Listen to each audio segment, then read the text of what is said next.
नैवाहमस्मि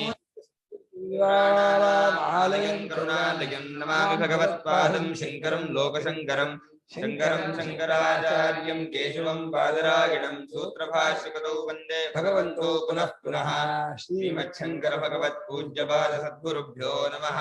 वन्दे तं सच्चिदानन्दं यतिवर्यं महामतिं वेदवेदान्तसारज्ञं सद्गुरुं प्रणतोऽस्म्यहम्।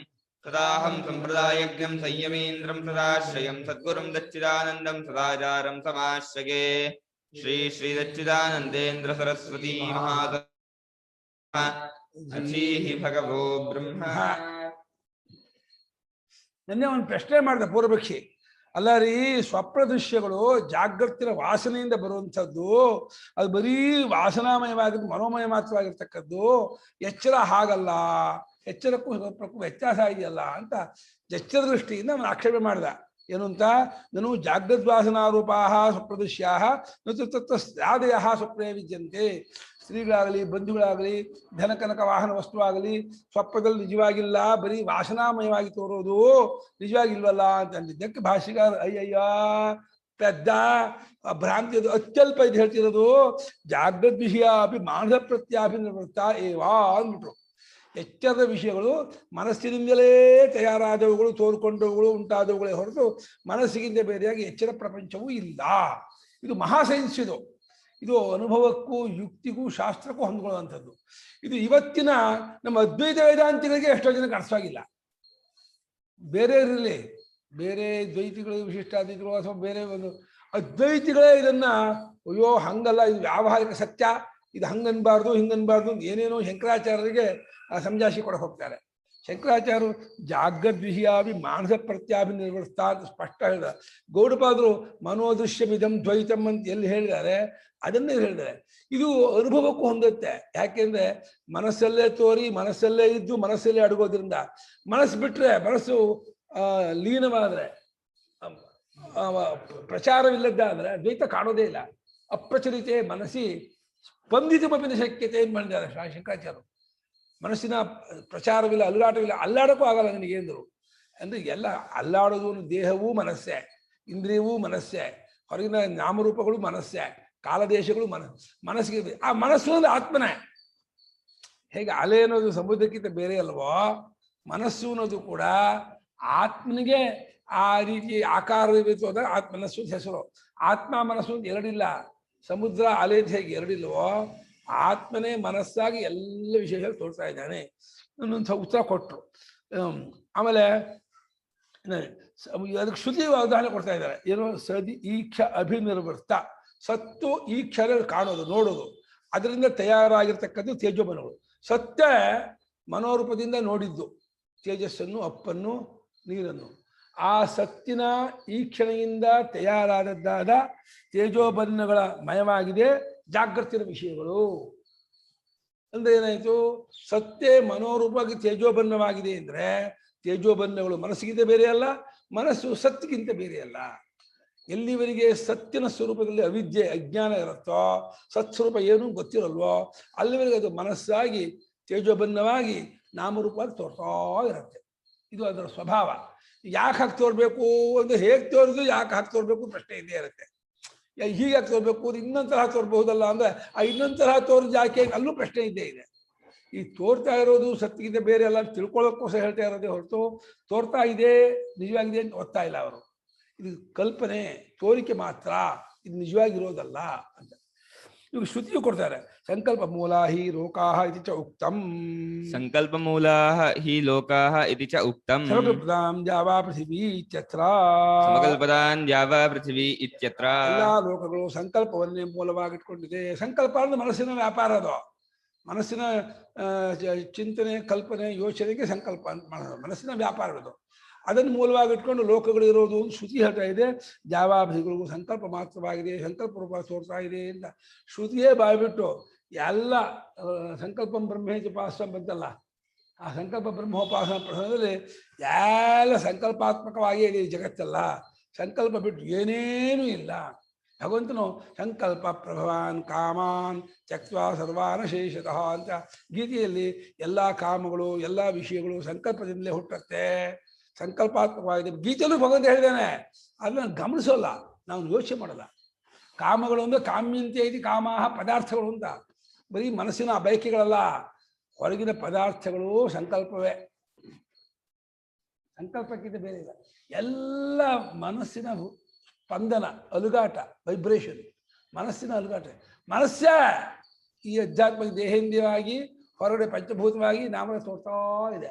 ಆ ಮನಸ್ಸನ್ನ ಸ್ವಚ್ಛ ಮಾಡಿಕೊಂಡು ತಿಳಿ ಮಾಡಿಕೊಂಡು ಇದು ಆತ್ಮಗಿಂತ ಬೇರೆ ಎಲ್ಲ ಕಂಡುಕೊಂಡ ಅಂದ್ರೆ, ಕಂಡುಕೊಂಡ ಸಮಯದಲ್ಲೇ ಅವನು ಉಪಶಾಂತನಾಗ್ತಾನೆ, ಉಪರತನಾಗ್ತಾನೆ, ಪೂರ್ತಿ ನೆಲೆ ನಿಂತಿರ್ತಾನೆ. ಸರ್ವಶ್ರುತಿಷು ಚ ಪ್ರತ್ಯಗಾತ್ಮನಃ ಉತ್ಪತ್ತಿ ಪ್ರತ್ಯಗಾತ್ಮನಃ ಉತ್ಪತ್ತಿ ಪ್ರಳಯಶ್ಚ ಪ್ರಳಯಶ್ಚ ತತ್ರೈವ ಸ್ಥಿತಿಶ್ಚ ತತ್ರೈವ ಸ್ಥಿತಿಶ್ಚ ಯಥಾ ವಾ ಅರುಣಾಭೌ ಸಾವಾರಾನಾಭೌ ಇತ್ಯಾದಿನ ಉಚ್ಯತೆ. ಇತ್ಯಾದಿನಾ ಉಚ್ಯತೆ. ಎಲ್ಲ ಶ್ರುತಿಯಲ್ಲೂ ಈ ಮುಂಡಕ ಹೋಗಿ ಆರಾಯ ವರಧರಾಭೋ ಹಿಮ್ಮತಾಯತ್ತನಾಟ್ಯ ಶೇಷೋಂತಶ್ಚರತೆ ಬಹುಧಾ ಜಾಯಮಾಲೆ. ಈ ಛಾಂದೋಗ್ಯ ಬಂದ್ರೆ ಅದು ಈ ಪ್ರಶ್ನೋಪನಿಷತ್ತಲ್ಲಿ ಪ್ರಾಣನ ವಿಷಯ ಹೇಳಿದೆ. ಆ ಪ್ರಾಣನ ಆತ್ಮನ ಕಡೆಯಿಂದ ಆಗಿರೋದು, ಪ್ರಾಣನ ಆತ್ಮನಲ್ಲೇ ಅರ್ಪಿತವಾಗಿದೆ. ಹಾಗೆ ಎಲ್ಲ ಶ್ರುತಿಗಳಲ್ಲೂ ಏನು ಹೇಳ್ತಾ ಇದೆ? ಪ್ರತ್ಯಗಾತ್ಮನಿಂದಲೇ ಜಗತ್ತಿನ ಉತ್ಪತ್ತಿ, ಜಗತ್ತಿನ ಸ್ಥಿತಿ, ಜಗತ್ತಿನ ಪ್ರಳಯ. ಭಾಷಿಕರು ಉತ್ಪತ್ತಿ ಪ್ರಳಯ ಆಮೇಲೆ ಸ್ಥಿತಿಯಾಗಿದ್ದಾರೆ. ಕ್ರಮದಲ್ಲಿ ಉತ್ಪತ್ತಿ ಆದಮೇಲೆ ಸ್ಥಿತಿ, ಸ್ಥಿತಿ ಆದಮೇಲೆ ಪ್ರಳಯ. ಅಂದರೆ ಉತ್ಪತ್ತಿ ಅಂದರೆ ಕಲ್ಪನೆ, ಸ್ಥಿತಿ ಅಂದರೆ ಕಲ್ಪನೆ ವಿಷಯಕ್ಕೆ ತೋರೋದು, ಪ್ರಳಯ ಅಂದರೆ ಕಲ್ಪನೆ ಇಲ್ಲದೆ ಇರೋದು ಅಷ್ಟೇ. ವಾಸ್ತವವಾಗಿ ಆ ಕ್ರಿಯೆ ಇಲ್ಲ. ಯಾಕಂದರೆ ಉತ್ಪತ್ತಿ ಸ್ಥಿತಿ ಪ್ರಳಯ ಅನ್ನೋ 3 ಕ್ರಿಯೆಯೂ ಸೃಷ್ಟಿ ಇದು ಕಲ್ಪನೆ ಆದಮೇಲೆ ತೋರೋದು. ಆ ಕ್ರಿಯೆಯೂ ಹುಟ್ಟಬೇಕಲ್ಲ. ಕ್ರಿಯೆಯು ನಾಮರೂಪ ಹೇಗೆ ಪ್ರಪಂಚದ ಒಂದು ಭಾಗವೋ, ಕ್ರಿಯೆಯೂ ಒಂದು ಪಾರ್ಟು. ಕ್ರಿಯೆಯೂ ಒಂದು ಭಾಗ ಆದಮೇಲೆ ಪ್ರಪಂಚದ ಒಳಗಿರೋದೇ ಹೊರತು, ಜಗತ್ತಿನ ಒಳಗಿರೋದೇ ಹೊರತು ಕ್ರಿಯೆ ಪ್ರಪಂಚಾತೀತವಾದದ್ದಲ್ಲ. ಹಾಗಾದ್ರಿಂದ ಇಡೀ ಎಲ್ಲ ಪರಿಷತ್ತುಗಳಲ್ಲೂ ಜಗತ್ತಿನಾದ ಪ್ರಪಂಚದಾಸ ಅವಸ್ಥೆಯ ಉತ್ಪತ್ತಿ ಪ್ರತ್ಯಗಾತ್ಮನಿಂದಲೇ, ಸ್ಥಿತಿಯು ಅವನಲ್ಲಿಯೇ, ಲೈವ್ ಅಲ್ಲ. ಅಂದರೆ ಗಡಿಗೆ ಹುಟ್ಟಿದ ಮಣ್ಣಿಂದಲೇ, ಗಡಿಗೆ ತೋರ್ತಾ ಇರೋದು ಮಣ್ಣಲ್ಲೇ, ಗಡಿಗೆ ಅಡಗೋದು ಮಣ್ಣಲ್ಲೇ. ಆದರೆ ಗಡಿಗೆ ಅನ್ನೋದೇನೋ ಮಣ್ಣೇ. ಆಭರಣ ಹುಟ್ಟಿದ್ದು ಚಿನ್ನದಿಂದ, ಆಭರಣ ತೋರೋದು ಚಿನ್ನದಲ್ಲೇ, ಆಭರಣ ಅಡಗೋದು ಚಿನ್ನದಲ್ಲೇ. ಅದು ಆಭರಣ ಅನ್ನೋದೇನೋ ಇದನ್ನ ಅಪ್ಲೈ ಮಾಡ್ಕೋಬೇಕು. ಇಡೀ ವಿಶ್ವಕ್ಕೆ ನಾನೇ ಮೂಲ. ಇದಕ್ಕೆ ಅನುಭವ ಇದೆ. ಸ್ವಪ್ನ ನೋಡಿ, ಸ್ವಪ್ನ ನನ್ನಲ್ಲೇ ಉಂಟಾಗಿ ನನ್ನಲ್ಲೇ ತೋರ್ತಿದ್ದು, ನನ್ನಲ್ಲೇ ಅಡಗೋದು. ಎಷ್ಟೆಷ್ಟು ಎಲ್ಲೋ ಹೋಯ್ತು, ಇಲಿ ಎಲ್ಲೋ ಹೋಯ್ತು, ಹಾವು ಎಲ್ಲೋ ಹೋಯ್ತು, ನಿಮಗೆ ಸ್ವಪ್ನ ಎಲ್ಲೋ ಹೋಗಲ್ಲ. ಸ್ವಪ್ನ ಅನ್ನೋದು ಅವಸ್ಥೆ ಇರೋದು ಒಂದು ತೋರಿಕೆಯೇ ಹೊರತು ಅವಸ್ಥೆ ಇರೋದು ಕ್ರಿಯೆ ಅಲ್ಲ. ಅವಸ್ಥೆಗೆ ಜಾತಿ ಅಲ್ಲ, ದ್ರವ್ಯ ಇಲ್ಲ, ಗುಣ ಇಲ್ಲ, ಸಂಬಂಧ ಇಲ್ಲ. ಅದು ನಿರ್ವಿಕಲ್ಪಕ ಅನುಭವ ಅವಸ್ಥೆ ಅನ್ನೋದು, ಸವಿಕಲ್ಪಕ ಅನುಭವ ಅಲ್ಲ. ಎಷ್ಟು ಕ್ರಿಸ್ಟಲ್ ಕ್ಲಿಯರ್ ಆಗಿದೆ ಅಂತಂದರೆ ನಮ್ಮ ಅನುಭವ. ಇದು ಅನುಭವದ ಕಡೆ ತಿರ್ಕೊಂಡು ಕೂಡ ಹೌದಲ್ವೇ, ನನಗಿಂತ ಬೇರೆಯಾಗಿ ಜಗತ್ತಲ್ಲಿ ಏನೇನೂ ಇಲ್ಲ. ಅಹಮೇ ವೇದಗುಂ ಸರ್ವಂ, ಆತ್ಮೀ ವೇದಗುಂ ಸರ್ವಂ, ಬ್ರಹ್ಮೀ ವೇದಂ ಸರ್ವಂ. 3 ಒಂದೇ ಅರ್ಥ. ಒಂದನ್ನು ಅಹಂಕಾರ ವ್ಯಪದೇಶ, ಆತ್ಮ ವ್ಯಪದೇಶ, ಬ್ರಹ್ಮ ವ್ಯಪದೇಶ. ಶಬ್ದ ಬ್ರಹ್ಮ ವ್ಯಪದೇಶ ಮಾಡಿದ್ದು ಈ ಆತ್ಮನು ಸಂಸಾರಿ ಅಲ್ಲ, ಅದು ಅಪರಿಚ್ಛಿನ್ನವಾದದ್ದ ಬ್ರಹ್ಮ ಅಂತ. ಅದನ್ನು ಆ ಬ್ರಹ್ಮ ಪರೋಕ್ಷ ಅನ್ಕೋಬೇಡಿ, ಅದು ನಾನೇ ಅಹಂಕಾರ ಹೇಳಿ. ಈ ರೀತಿ ಹೇಗೆ ಆರಾಹನ ಸ್ಪೋಕ್ಸ್ಗಳು ನಾಭಿಯಲ್ಲಿ ಹಬ್ಬಲ್ಲಿ ಹೇಗೆ ಸೇರ್ಕೊಂಡಿದೆಯೋ, ಆ ಗಾಡಿ ಹಾರುಗೋಲುಗಳೆಲ್ಲ ಗುಂಬದಲ್ಲಿ ಹೇಗೆ ಸೇರ್ಕೊಂಡಿದೆಯೋ, ಅದೇ ರೀತಿ ಎಲ್ಲವೂ ಪ್ರತ್ಯಗಾತ್ಮನಲ್ಲಿ. ಪ್ರತ್ಯಗಾತ್ಮ ಅಂತ ಹೇಳಿದ್ದು ಕೂಡ ಗೊತ್ತಾಗ್ತಾನೆ, ತಿಳ್ಬೇಕಾನೆ, ಅವನೇ ಎಲ್ಲಕ್ಕೂ ಆತ್ಮ, ಎಲ್ಲರ ತಿರುಳು ಅವನೇ. ಎಲ್ಲ ಪಂಚೆ ತಿರುಳು ಹತ್ತಿಯೋ, ಇಡೀ ವಿಶ್ವದ ತಿರುಳೇ ಅರಿವು ಇರುವು. ಅರಿವು ಇರುವೇ ಬ್ರಹ್ಮ. ಅರಿವು ಇರುವುದು ಇದಲ್ಲ, ಗುಣಗುಣಿ ಭಾವದಿಂದ ಇರೋದಲ್ಲ. ಅರಿಯೇ ಪದಾರ್ಥ ಇರೋದು. ತಸ್ಮಾನ್ ಮಾನಸಾನಾಂ ಬಾಹ್ಯಾನಾಂಚ ವಿಷಯಾನಾಂ ಮಾನಸಾನಾಂ ಬಾಹ್ಯಾನಾಂಚ ವಿಷಯಾನಾಂ ಇತರೇತರ ಕಾರ್ಯಕಾರಣತ್ವಂ ಇಷ್ಯತೆ ಏವ ಬೀಜಾಂಕುರವತು. ಇತರೇತರ ಕಾರ್ಯಕರಣತ್ವಂ ಇಷ್ಯತೆ.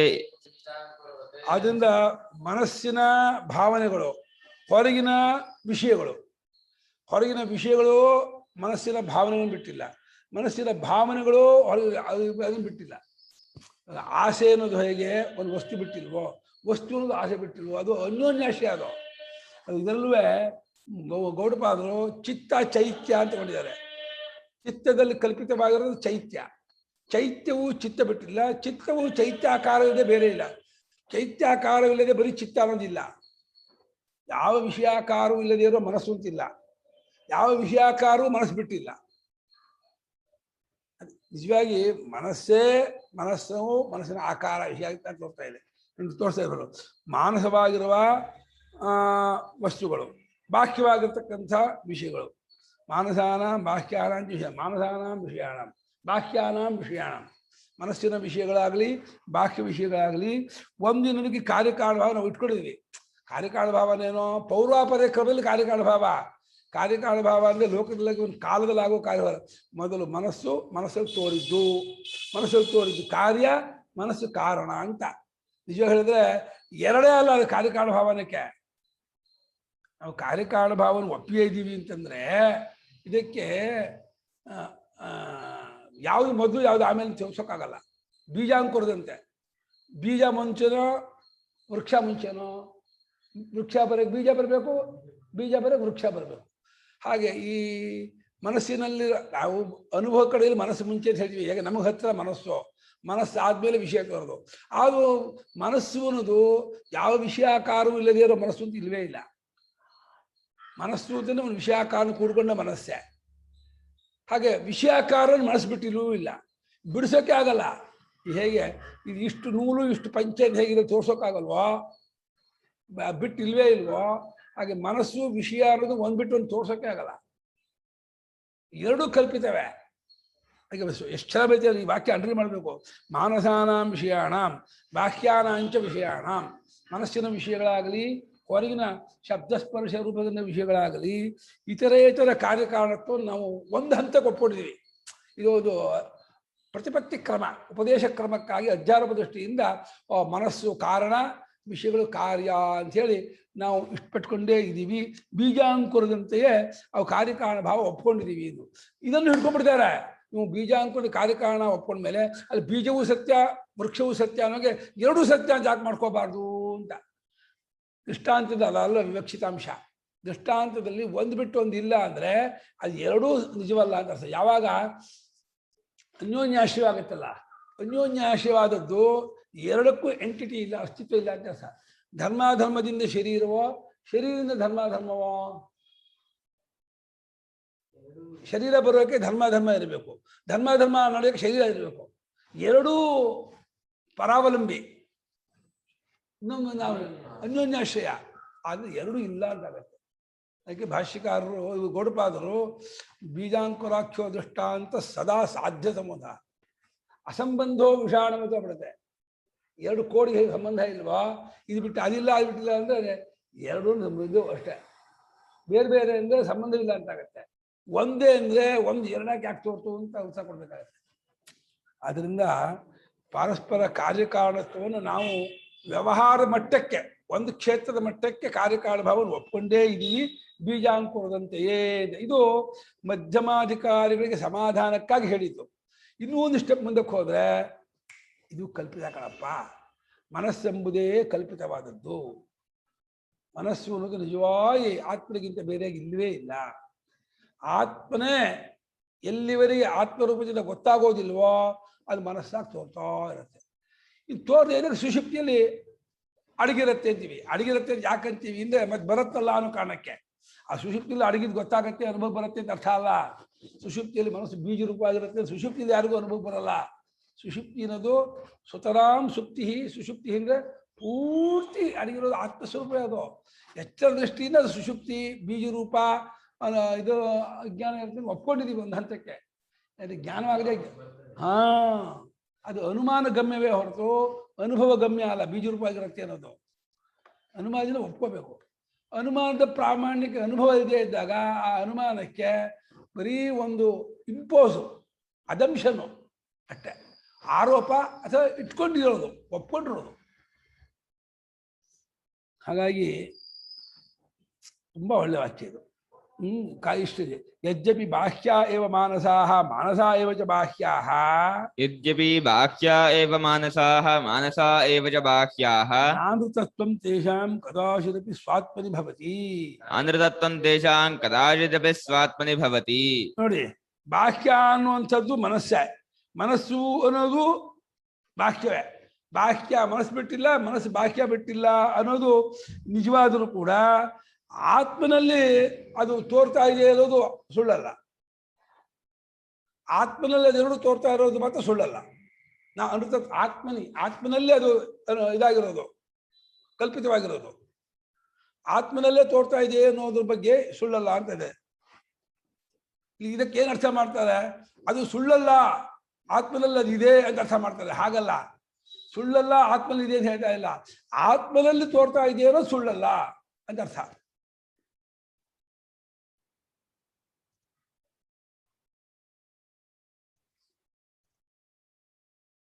ಅವು ತಮ್ಮ ಆತ್ಮಸ್ವರೂಪದಲ್ಲಿ ಅನೃತತ್ವ ಎಂದಿಲ್ಲ. 6 ತೋರುವ ರೂಪದಿಂದ ಹುಸಿಯಾದರೂ ಆತ್ಮನೇ ಅವುಗಳ ನಿಜ. ಆ ರೂಪದಿಂದ ಎಂದರೆ ಅವು ಆತ್ಮರೂಪದಿಂದಲೇ ಸತ್ಯ ಅಷ್ಟೇ. ಆತ್ಮನಲ್ಲಿ ಅವುಗಳು ಆರೋಪಿತವಾಗಿದೆ ಅನ್ನೋ ಸುಳ್ಳಲ್ಲ, ಆತ್ಮನಲ್ಲಿ ಕಲ್ಪಿತವಾಗಿದೆ ಅನ್ನೋ ಸುಳ್ಳಲ್ಲ ಅಂತ ಹಾಗರ್ಥ ಮಾಡಬೇಕು.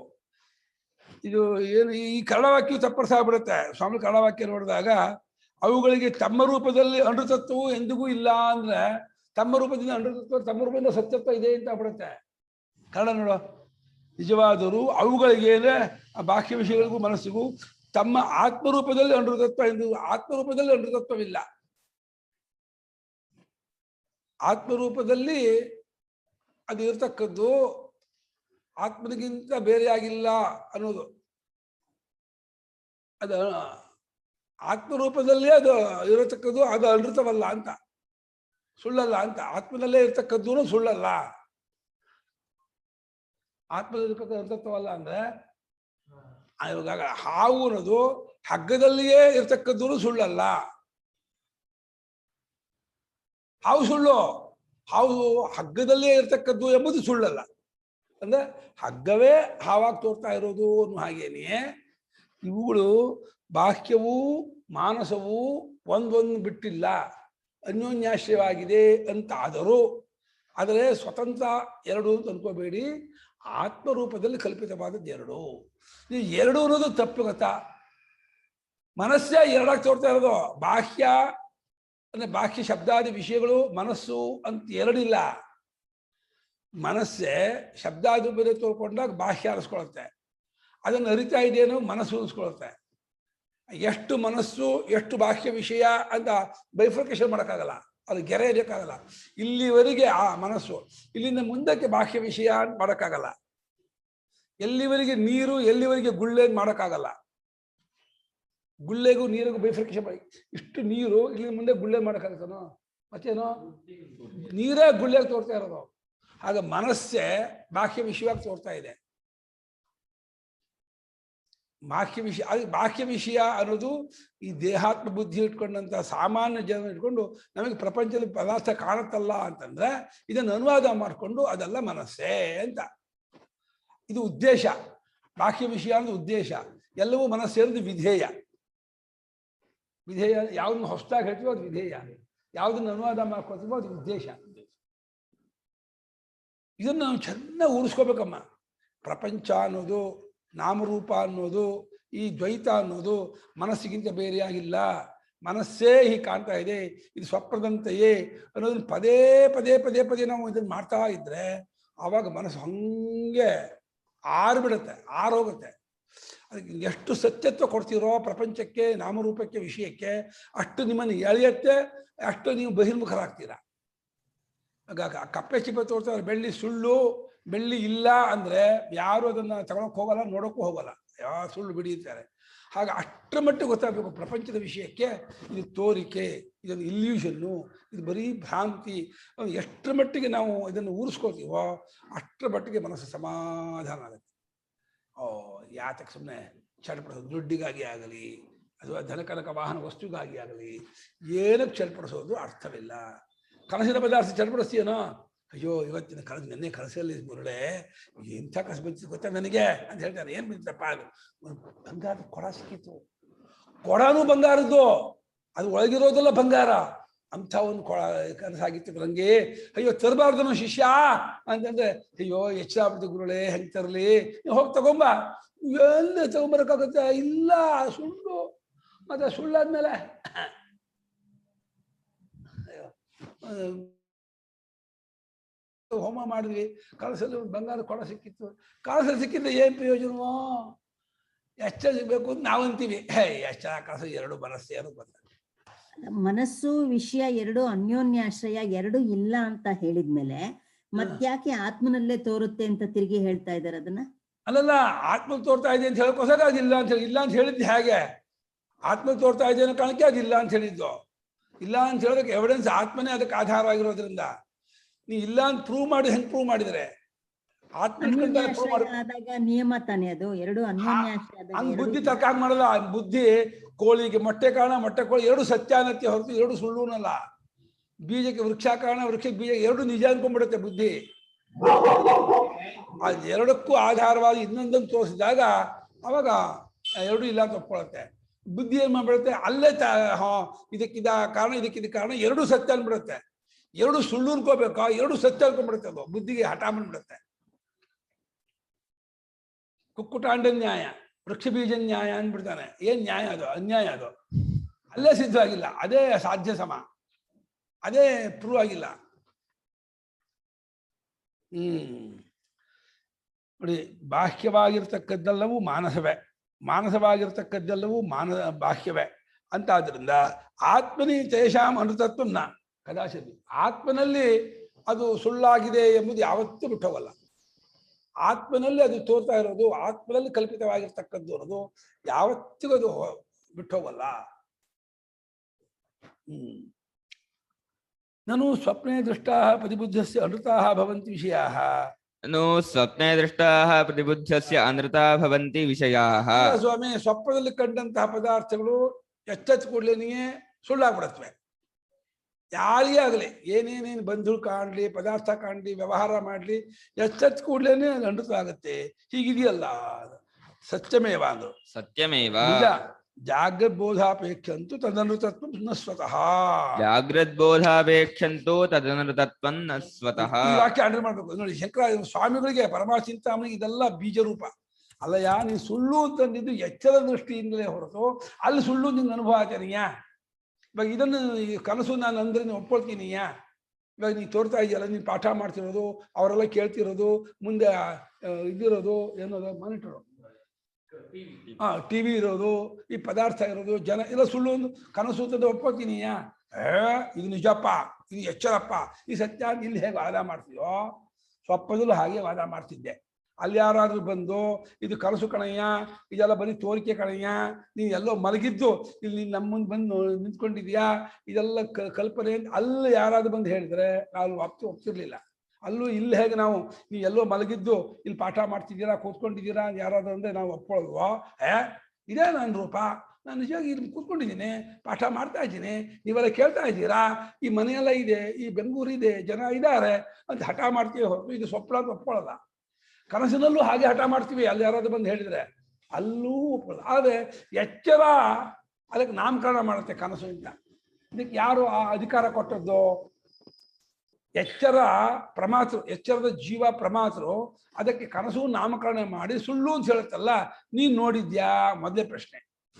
ಆಮೇಲೆ ಹಾವನ್ನು ಸುಳ್ಳು ಅಂತ ಅಲ್ಲಿಯೇ ಹಗ್ಗ ನೋಡಿ ಹೇಳ್ಬೇಕೇ ಹೊರತು ಎಲ್ಲೋ ಯಾವುದೋ ಹಗ್ಗ ನೋಡಿ ಆ ಹಾವನ್ನು ಸುಳ್ಳು ಅನ್ನೋಕ್ಕಾಗಲ್ಲಪ್ಪ. ಒಂದು ಹಗ್ಗವನ್ನು ಹಾವು ತಿಳ್ಕೊಂಡಿರ್ತಾನೆ ಅನ್ಕೋ, ಆಮೇಲೆ ಇನ್ಯಾವುದೋ ಜಾಗ ಒಂದು ಹಗ್ಗ ನೋಡ್ತಾನೆ, ಓ ಹಗ್ಗದ ಹಾವು ಸುಳ್ಳು ಅಂತ ಯಾವುದೋ ಹಗ್ಗ ನೋಡ್ಬಿಟ್ಟು ಯಾವುದೋ ಹಗ್ಗದ ಹಾವು ಸುಳ್ಳು ಅನ್ನೋಕ್ಕಾಗತ್ತಾ? ಎಲ್ಲಿ ಸುಳ್ಳು ಅನ್ಬೇಕೋ? ತೋರಿಕೆ ಜಾಗದಲ್ಲೇ ಸುಳ್ಳು ಅನ್ಬೇಕು. ಕನಸಿನಲ್ಲಿ ಸುಳ್ಳು ನಿಮ್ಗೆ ಅನುಭವ ಆಗಿದ್ರೆ ಅವಾಗ ಕನಸು ಸುಳ್ಳು ಅನ್ಬೋದು. ಎಚ್ಚರ ನೋಡ್ಕೊಂಡು ಕನಸನ್ನು ಸುಳ್ಳು ಇದಕ್ಕೆ ಹೋಲಿಸ್ಕೊಂಡು ಅದನ್ನು ಸುಳ್ಳು ಅಂತಂದ್ರೆ ಆ ಮಾತಿಗೆ ಏನ್ ಬೆಲೆ? ಅದಕ್ಕೇನು ಎವಿಡೆನ್ಸು? ಅದಕ್ಕೆ ಅರ್ಥವೇ ಇಲ್ಲ. ಯಾವುದನ್ನು ನೋಡಿ ಯಾವುದನ್ನು ಸುಳ್ಳು. ಅಲ್ಲಿ ಸುರೇಖ ಇಲ್ಲ, ವಸುಲಕ್ಷ್ಮಿ ಇಲ್ಲ, ದ್ವಾರಕಾನಾಥ್ ಇಲ್ಲ, ಗೋಪಾಲ್ ಇಲ್ಲ, ಲಕ್ಷ್ಮಿ ಇಲ್ಲ, ಯಾಕೆ ಅಂದ್ರೆ ಇಲ್ಲಿ ಸುಮಂತ ಇರೋದ್ರಿಂದ ಅಂತ ನಾನು ತರ್ಕ ಮಾಡ್ಬೋದಾ? ಇಲ್ಲಿ ಸುಮಂತ ಇರೋದ್ರಿಂದ ಅಲ್ಲಿ ನೀವಿಲ್ಲ. ಹಾಗೆ ಈ ಎಚ್ಚರಕ್ಕೆ ಬರೋಲ್ಲ, ಎಚ್ಚರ ಹೀಗಿದೆ ಆದ್ರಿಂದ ಅದನ್ನು ಸುಳ್ಳು ಅಂತೀನಿ ಅಂದ್ರೆ ಎಚ್ಚರ ಬುದ್ಧಿ ಮಾಡ್ತಾ ಇರೋ ಮೋಸ ಇದು. ನಾವು ಇದನ್ನು ನಂಬ್ಕೊಂಡ್ಬಿಟ್ಟು ಇದನ್ನು ನಿಜ ಅಂತ ಅಂದ್ಕೊಂಡು ನಾವು ಮೋಸ ಹೋಗ್ತಾ ಇದ್ದೀವಿ. ನೀನು ನೋಡೇ ಇಲ್ಲ, ನೀನು ಅಲ್ಲಿ ಹೋಗೇ ಇಲ್ಲ, ತಪ್ಪಿರೋದು, ನಿನ್ಗೆ ಅದ್ರ ಬಗ್ಗೆ ಮಾತಾಡೋಕೆ ನಿಮ್ಗೆ ಅಧಿಕಾರ ಇಲ್ಲ ಅಂತ ಹೇಳಿ ಬುದ್ಧಿಗೆ ಒಂದು ತಲೆ ಏಟ್ ಕೊಡಬೇಕು, ಮಟ್ಕಬೇಕು. ನೀನಲ್ಲಿ ಇದ್ದೀನಿಯಾ, ನೀನು ಅದನ್ನು ನೋಡಿದ್ದೀನಿಯಾ, ಹೆಂಗಯ್ಯ ನೀನು ಸುಳ್ಳು ಅಂತ ಹೇಳಿದೆ? ಹೋಗ್ಕೊಳ್ಳಿ. ಅಲ್ಲಿದ್ದಾಗ ಇದೆಲ್ಲ ಸುಳ್ಳು ಕನಸು ಅನುಭವ ಆಯ್ತಾನೆಯ, ಅನುಭವ ತಕ್ಕ ಹಾಗೆ ಸ್ಮರಣೆಯ ಸ್ಮರಣೆ ತಕ್ಕ ಹಾಗೆ ಅನುಭವವ. ಇಲ್ಲಿ ಸ್ಮರಣೆ ಅದು ಅನುಭವ. ಅನುಭವ ನಿಜ ಅಂತ ಅನುಭವ, ಸುಳ್ಳು ಅಂತ ಸ್ಮರಣೆ. ಸ್ಮರಣೆ ಬಲವೋ ಅನುಭವ ಬಲವೋ? ಮತ್ತೆ ಅವನು ಹೇಳ್ತಾನೆ ಸ್ವಪ್ನ ನಾನಿದ್ದಾಗ ನೀನು ಹೆಚ್ಚಾಗಿರ್ಲಿಲ್ಲ ಅಂತ ಅವನು ಅನುಭವ ಒಪ್ಕೊಂಡ್ರೆ ಕನಸಿದ್ದಾಗ ಹೆಚ್ಚಾಗಿರತ್ತೆ. ನಾವು ಕನಸಿದ್ದಾಗ ಹೆಚ್ಚಾಗಿದ್ದೇ ಹೆಚ್ಚ ಸುಳ್ಳು ಇಲ್ಲದೆ ಇರತ್ತಾನ ಸುಳ್ಳು ಅನ್ನೋ ಲಕ್ಷಣ. ಕನಸಿದ್ದಾಗ ಹೆಚ್ಚ ಸುಳ್ಳು ಅಂದ್ರೆ ಎಚ್ಚರ ನಿಜಪ್ಪ. ಯಾಕೆ ಎಚ್ಚರ ಇಸ್ಕೊಳ್ಟು ಸತ್ಯ, ಕನಸ ಇಸ್ಕೊಳ್ಟು ಸುಳ್ಳು ಅಂತ ಇಟ್ಕೊಂಡ್ಬಿಟ್ಟಿದ್ದಾನೆ. ಇಟ್ಕೊಂಡ್ಬಿಟ್ಟು ವಾದ ಮಾಡ್ತಿದ್ದಾನೆ. ಇಲ್ಲೇ ತಪ್ಪರು. ಈ ಎಚ್ಚರದ ಅಭಿಮಾನ ಇದೆಯಲ್ಲಮ್ಮ, ಇದು ತುಂಬಾ ಕಷ್ಟ ಬಿಟ್ಕೊಳ್ಳೋದು. ಭಾರಿ ಆಳವಾದಂಥ ಕಗ್ಗಂಟಿದು. ನಮ್ಗೆ ಎಚ್ಚರ ಅಭಿಮಾನ ನಮ್ಮ ಮಾತಿನ ಏನು ಅನ್ಕೊಂಡಿದೀವಿ, ನಮ್ಗೆ ಎಚ್ಚರವೇ ಇರಲಿ ಅಂತ ಅನ್ನೋದಲ್ಲ ಎಚ್ಚರ ಅಭಿಮಾನ ಅಂದ್ರೆ. ಎಚ್ಚರ ಅಭಿಮಾನ ಇವಾಗ ಇದಕ್ಕೆ ನೀವ್ ಹೇಳ್ತಿರೋದಿಕ್ಕೆ ಜಸ್ಟಿಫಿಕೇಶನ್ ಕೊಡ್ಬೇಕಂದ್ರೆ, ಈಗ ಲಕ್ಷ್ಮಿ ಅಮ್ಮ US ಅಲ್ಲಿ ಇದ್ಕೊಂಡು US ಅಲ್ಲಿ ಕಾಣಿಸ್ತಿರೋದೆಲ್ಲ ನೋಡ್ತಾ ಇದ್ದಾರೆ. ನಾವು ಇಲ್ಲಿ ಆಶ್ರಮದಲ್ಲೆಲ್ಲ ಕಾಣಿಸ್ತಿರೋದು ನೋಡ್ಬಿಟ್ಟು ಆಶ್ರಮ ನಿಜ US ಸುಳ್ಳು ಅನ್ನೋ ಅಷ್ಟು ಅಷ್ಟು ಡಿಫ್ರೆನ್ಸ್ ವ್ಯಕ್ತಿಗಳಲ್ಲೇ ಇದೆ ಅಲ್ವಾ? ಸ್ವಪ್ನ ನೋಡ್ತಿರೋ ವ್ಯಕ್ತಿಗೂ ನಿಜ ನೋಡ್ತಿರೋ ಅಂದ್ರೆ ಎಚ್ಚರ ಸ್ಥಿತಿನಲ್ಲಿರೋ ನಾವು US ನೋಡಿದ್ರೆ ಸುಳ್ಳು ಅನ್ನೋಲ್ವಲ್ಲ.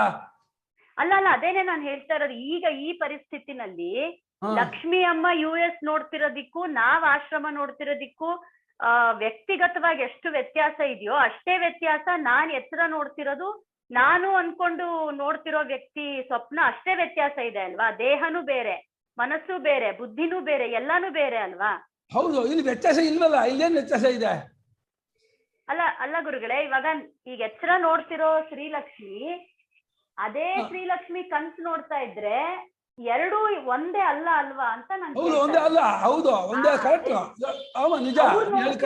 ಈಗ ಎಷ್ಟು ವ್ಯತ್ಯಾಸ ದೇಹದಲ್ಲಿ, ಈ ಎಚ್ಚರ ದೇಹದಲ್ಲೇನೆ ಆ ಲಕ್ಷ್ಮಿ ಅಮ್ಮನ ದೇಹಕ್ಕೂ ನನಗೂ ಎಷ್ಟು ವ್ಯತ್ಯಾಸ ಇದೆಯೋ ಅಷ್ಟೇ ವ್ಯತ್ಯಾಸನೇ ಒಂದೇ ಮನುಷ್ಯ ಎಚ್ಚರ ಕನಸು ನೋಡ್ತಿರೋದ್ರಲ್ಲೂ ಇದೆ ಅಲ್ವಾ ಅಂತ ನಾನು ಕೇಳ್ತಾ ಇರೋದು.